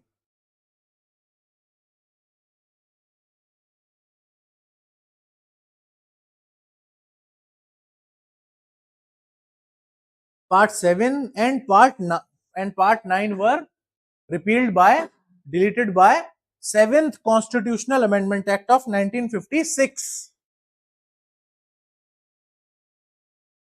I hope you guys are clear between the word act and bill, right? Yes or no? Is anyone here in the class who is still not sure about in the difference between the words bill and act? Feel free to ask. Don't be shy. Feel free to ask. There's a difference between the words bill and act. Yes, anyone? Guys in the class? Feel free to ask. There's no need to shy. There's no need to shy away. Yes, everybody knows? Yes or no? Yes, in the back. Guys, do you know the difference between the words bill and act? When president gives his signature to any bill, it becomes act. An act is the law. Act is the law. Bill is just a proposal. Bill has no legal standing. All right, you and I, we are not bound to follow the guidelines written under a bill. But when it becomes an act, it becomes a law, and then we are bound to follow the law. Right? Citizens of India are then bound to follow the law. Getting my point? So this is CAA is what? That law, that act which has amended the Constitution. Constitution Amendment Act. Not every act amends the Constitution. Getting my point? Not every act amends the Constitution. But those acts, those bills which aim to amend some part of Constitution, they are known as Constitution Amendment Bills, CAB.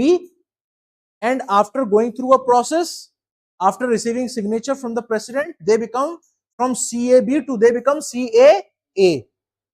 Okay? Getting my point? Most of the works of the country or the government or the constitution can be done by simple acts. All right? They don't require amendment to the constitution. Right? They can be passed by simple majority, and they don't require any amendment to constitution.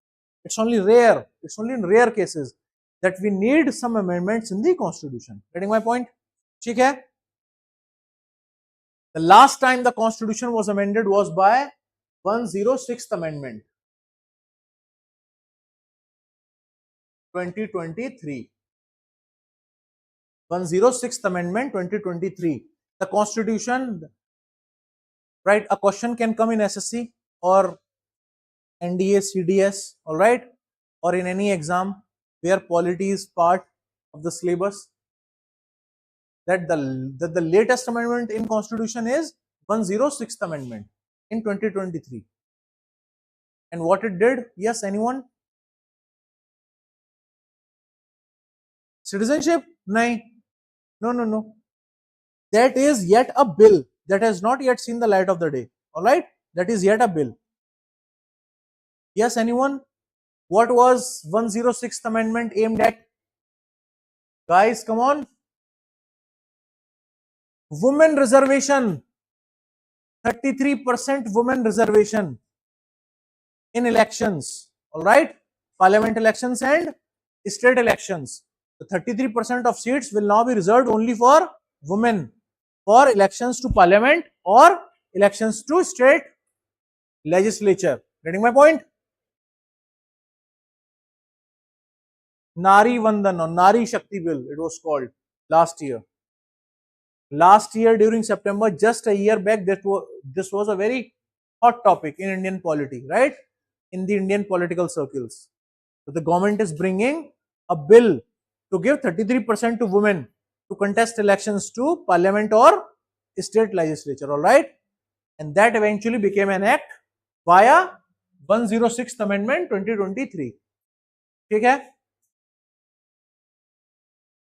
Where were we? Yes. So, 7.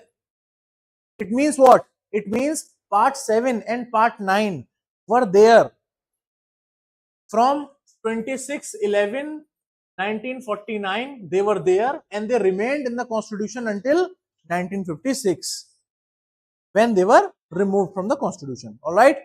Now, right? Part 9.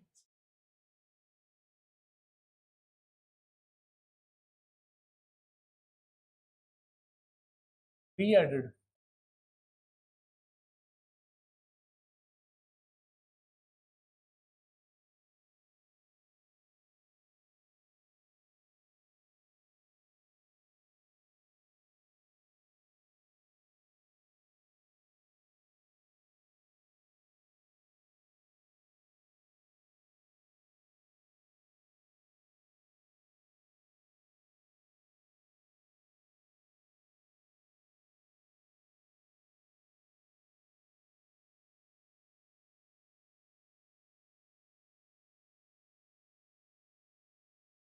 Part 9 was re-added in the constitution by 73rd Amendment of 1992.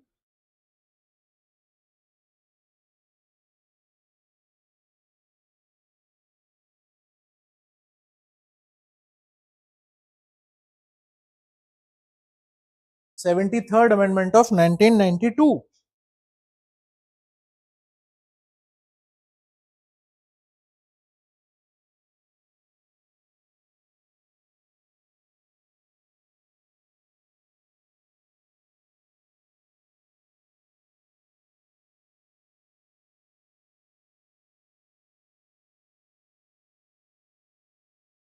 Nine A was added by 74th Amendment.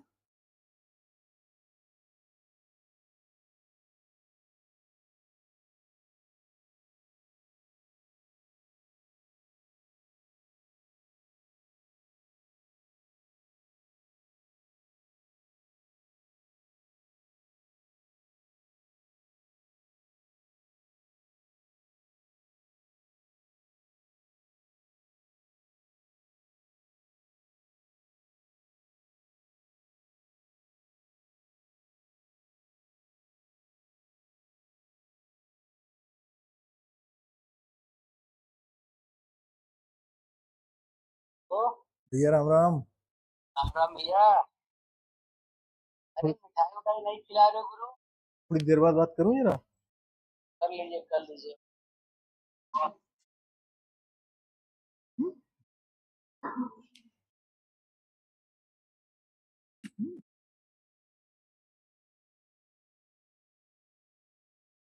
Yes guys, ठीक है, write down 9B was added by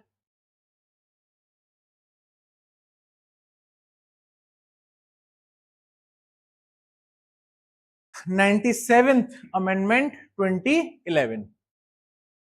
Part 9B was added by 97th Amendment 2011. ठीक है।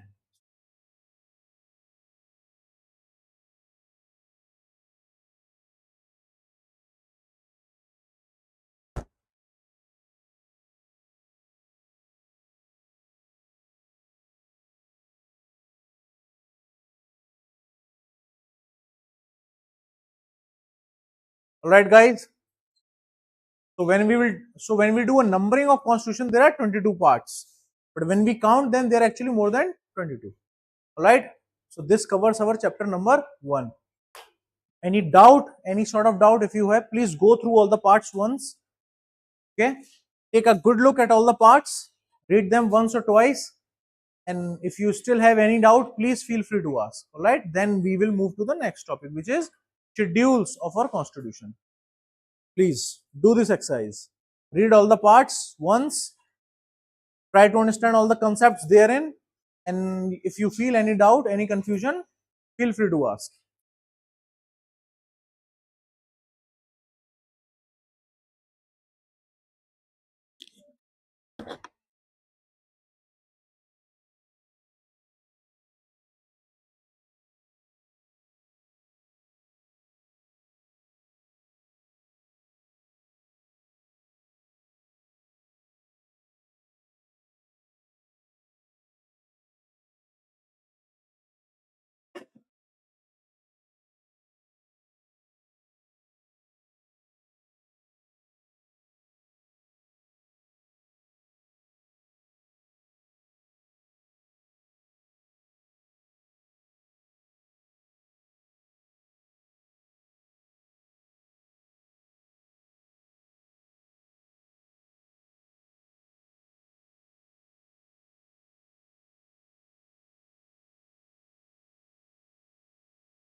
Guys,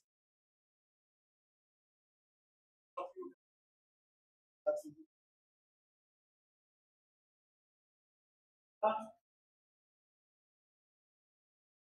through the parts one. Just guys in the back, go through the parts. Any doubt regarding any parts, articles, how they interrelate to each other, and they were introduced.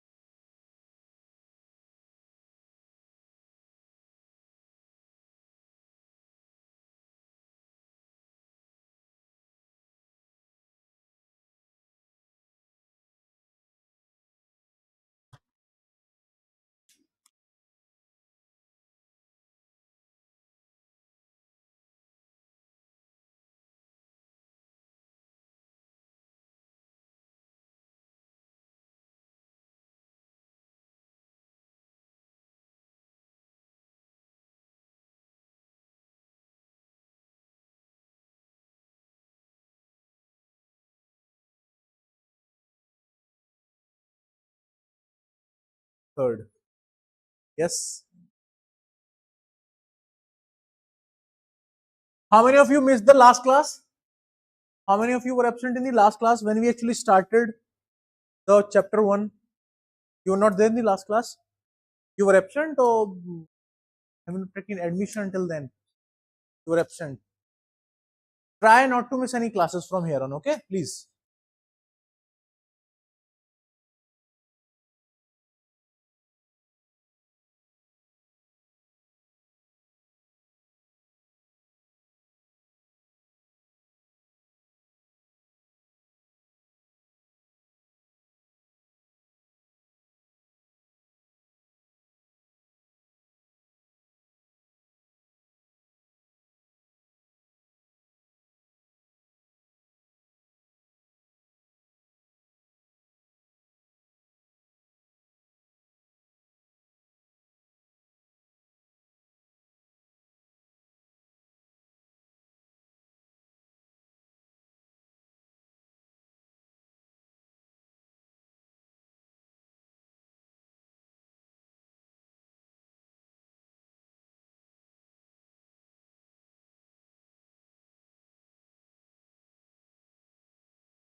Anyone from Meghalaya here?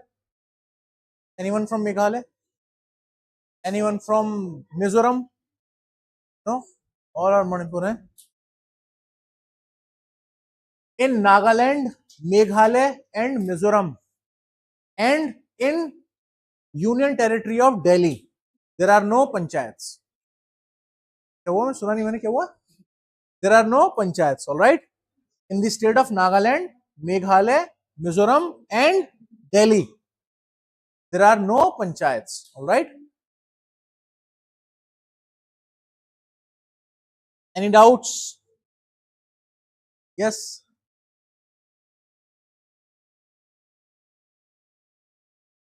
What is national emergency?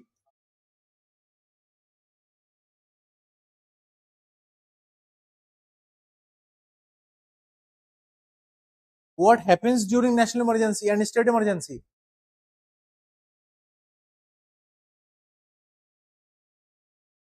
Yes, fundamental rights. Which article? Article 21. You're asking the details about what happens to the articles 21 and 20. Actually, when national emergency is in place, every article can be suspended except 20 and 21. Right? I deliberately did not tell you these details because we are going to deal with emergency under a separate topic. Right? In that topic, I will tell you all the other details. And okay, listen, all the articles are not suspended as such. Only Article 32 is suspended. Only Article 32 is suspended. Now, what is Article 32? Article 32 provides for constitutional remedies.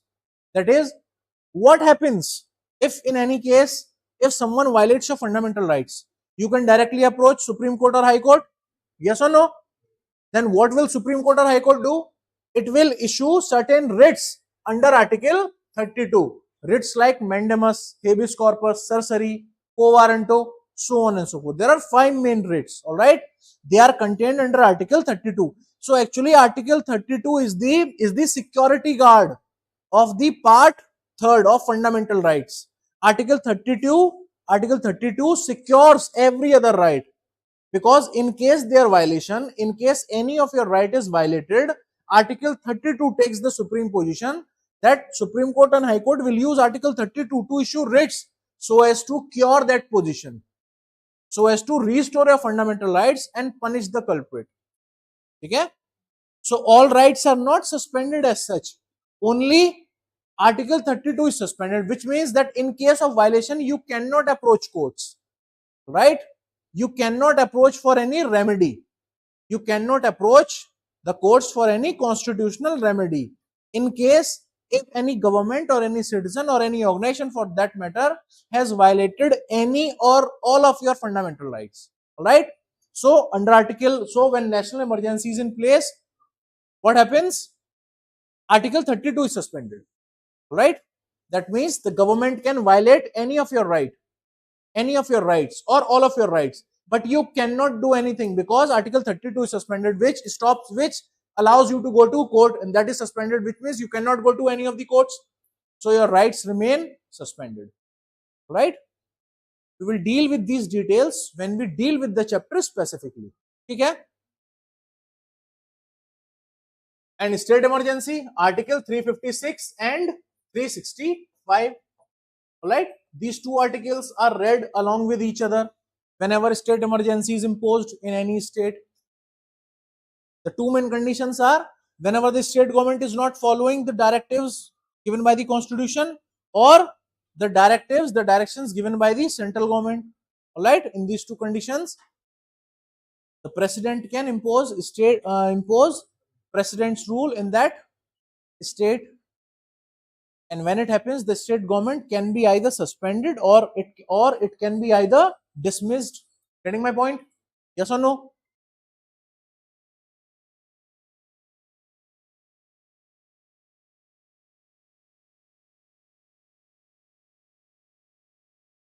Yes, guys, any other doubt?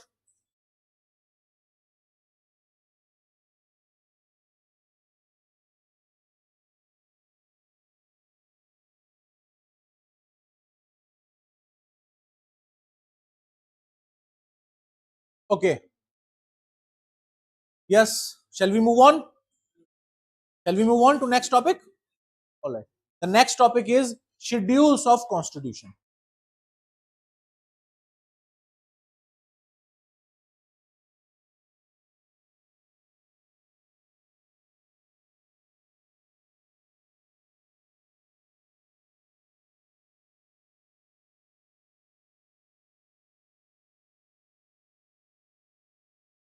Schedule and subject matter. Schedule 1.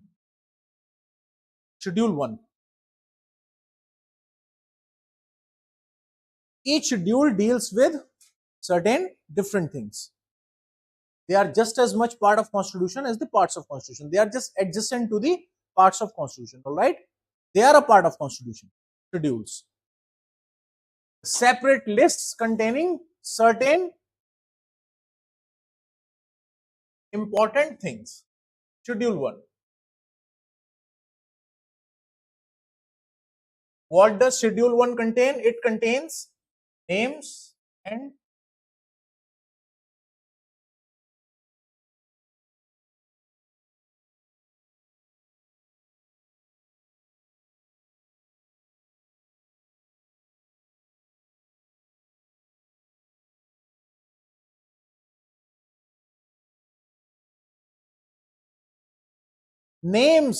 territorial extent of states and union territories. Names and territorial extent of states and union territories.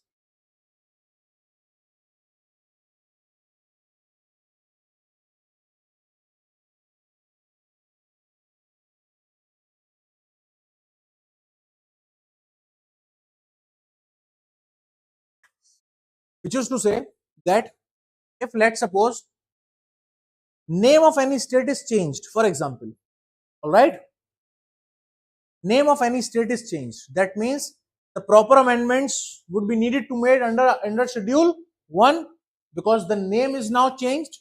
Let's for example, the name of state of Uttaranchal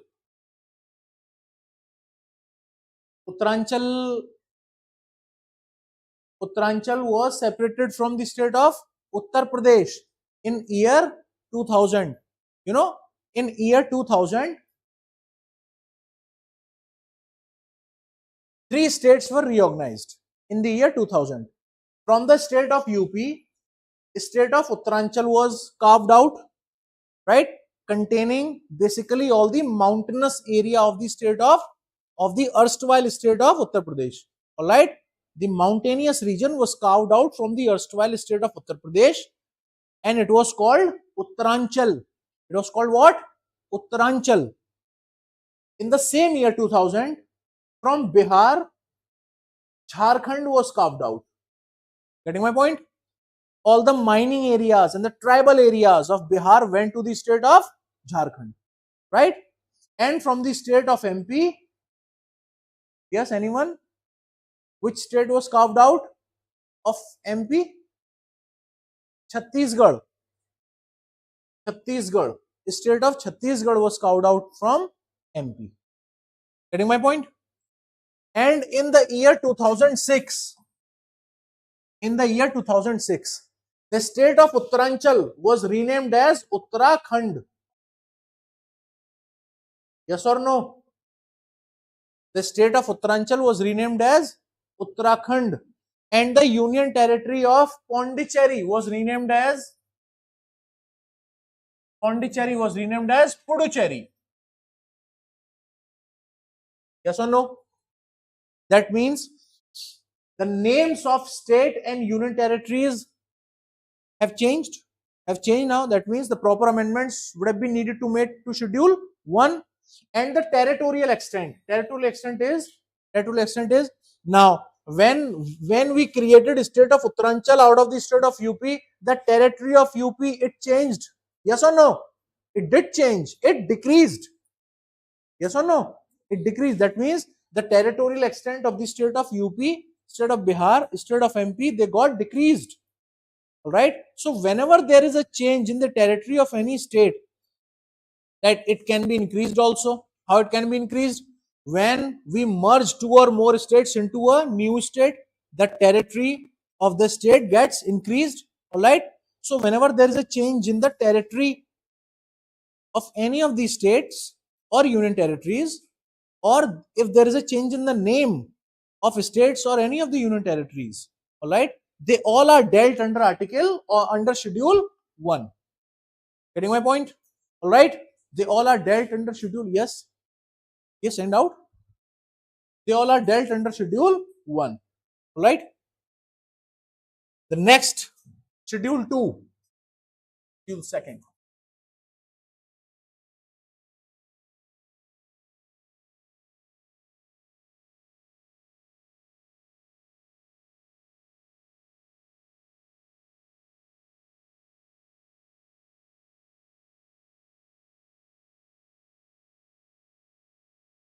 Allowances and privileges of the following.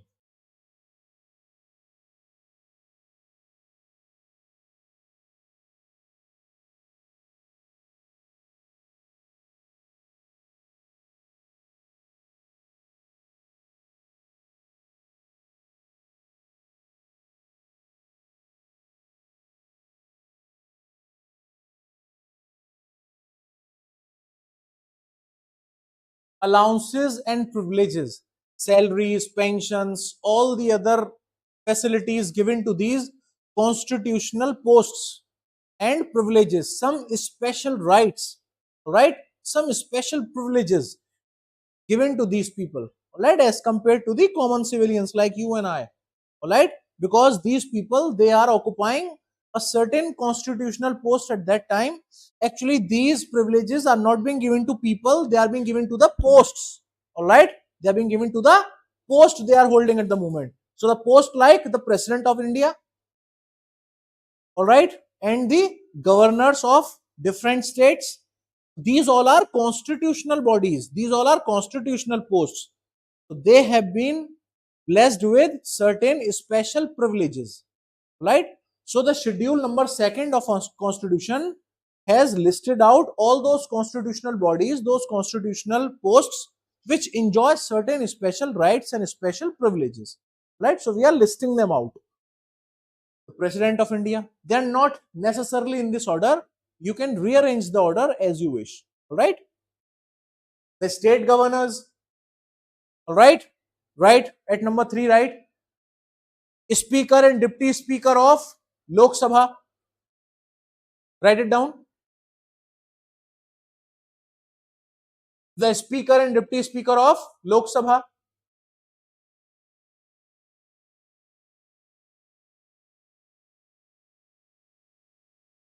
The Speaker and Deputy Speaker of Lok Sabha. Have you seen the proceedings of Lok Sabha on TV or on YouTube or on any of the OTTs? There's this hall at least 10 times bigger than this hall, and there are people sitting just like you are sitting right now, and then there is a upraised podium on which a person is sitting with speakers on, with headphones on, all right. He's called the speaker. He's called the speaker of the house, all right. He has the maximum power in the house during the house is in session, during the time period the house is in session, all right.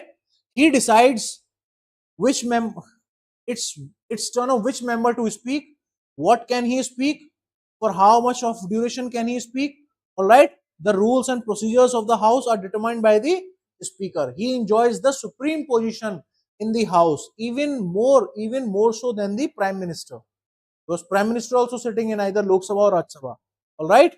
So he enjoys the supreme position in the house while the house is in session.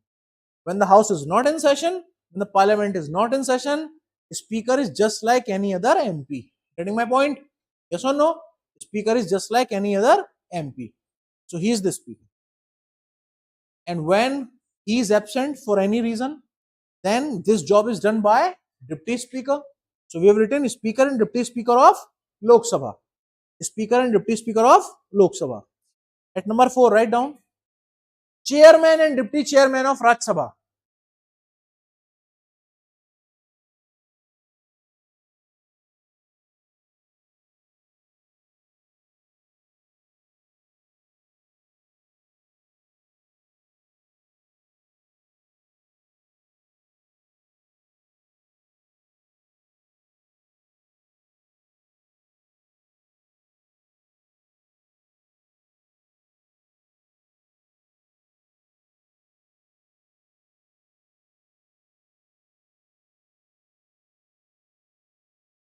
Chairman and deputy chairman of Rajya Sabha.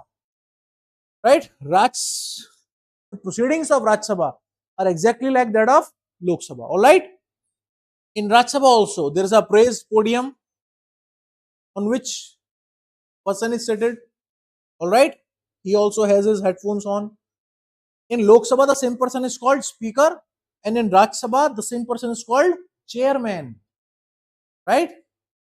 And important thing, the chairman also happens to be the vice president of India. Right?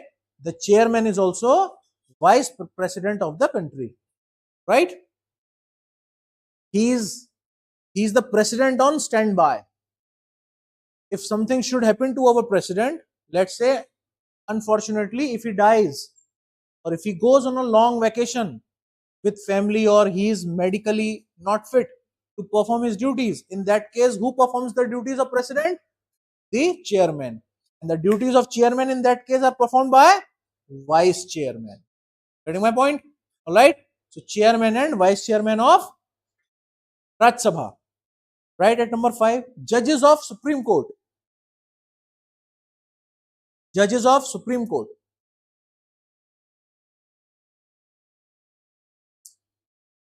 Yes, tell me how many Supreme Courts are there in country? Yes, tell me how many Supreme Courts are there in country? Only one. It's located in Delhi. All right. And how many high courts are there? There are many high courts. Right now there are 25 high courts. All right. Not every state has this privilege of having its own high court. All right. But most of the states have their own high courts. The judges of Supreme Court. Write down at number 6, I think 6 or 5. 6. Speaker and Deputy Speaker of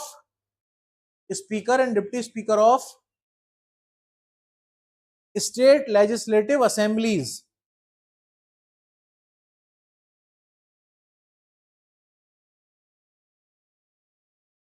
Speaker and Deputy Speaker of state legislative assembly.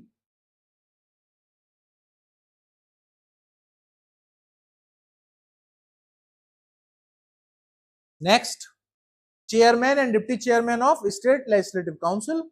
In those states which have legislative council, as we have seen, as we have read, as we have discussed, not every state has a legislative council. Only 6 out of 20 states right now have this legislative council, which is also known as the other house, second house.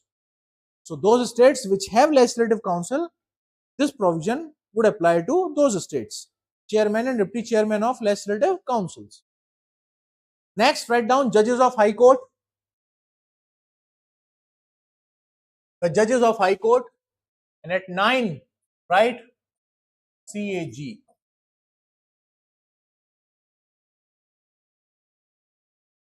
Comptroller and Auditor General of India.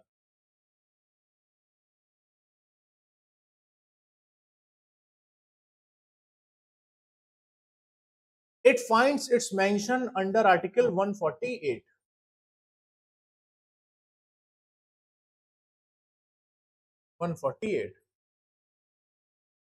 Article 148. Who is he? He is CAG, the Comptroller and Auditor General of India. In the words of Dr. Ambedkar himself, the most important constitutional body in the entire constitution is CAG. Why? Because he is the principal auditor of the accounts of both the central government and the state government. And for that reason, he is also known as guardian of public purse, because the money allocated in budget for any developmental project or for any scheme is actually taxpayers' money. Yes or no? It's actually taxpayers' money, citizens' money. And the CAG sees that that particular money has been used for that purpose for which it was allocated. Right? CAG, Comptroller and Auditor General. This body finds its mention under Article 148. All right.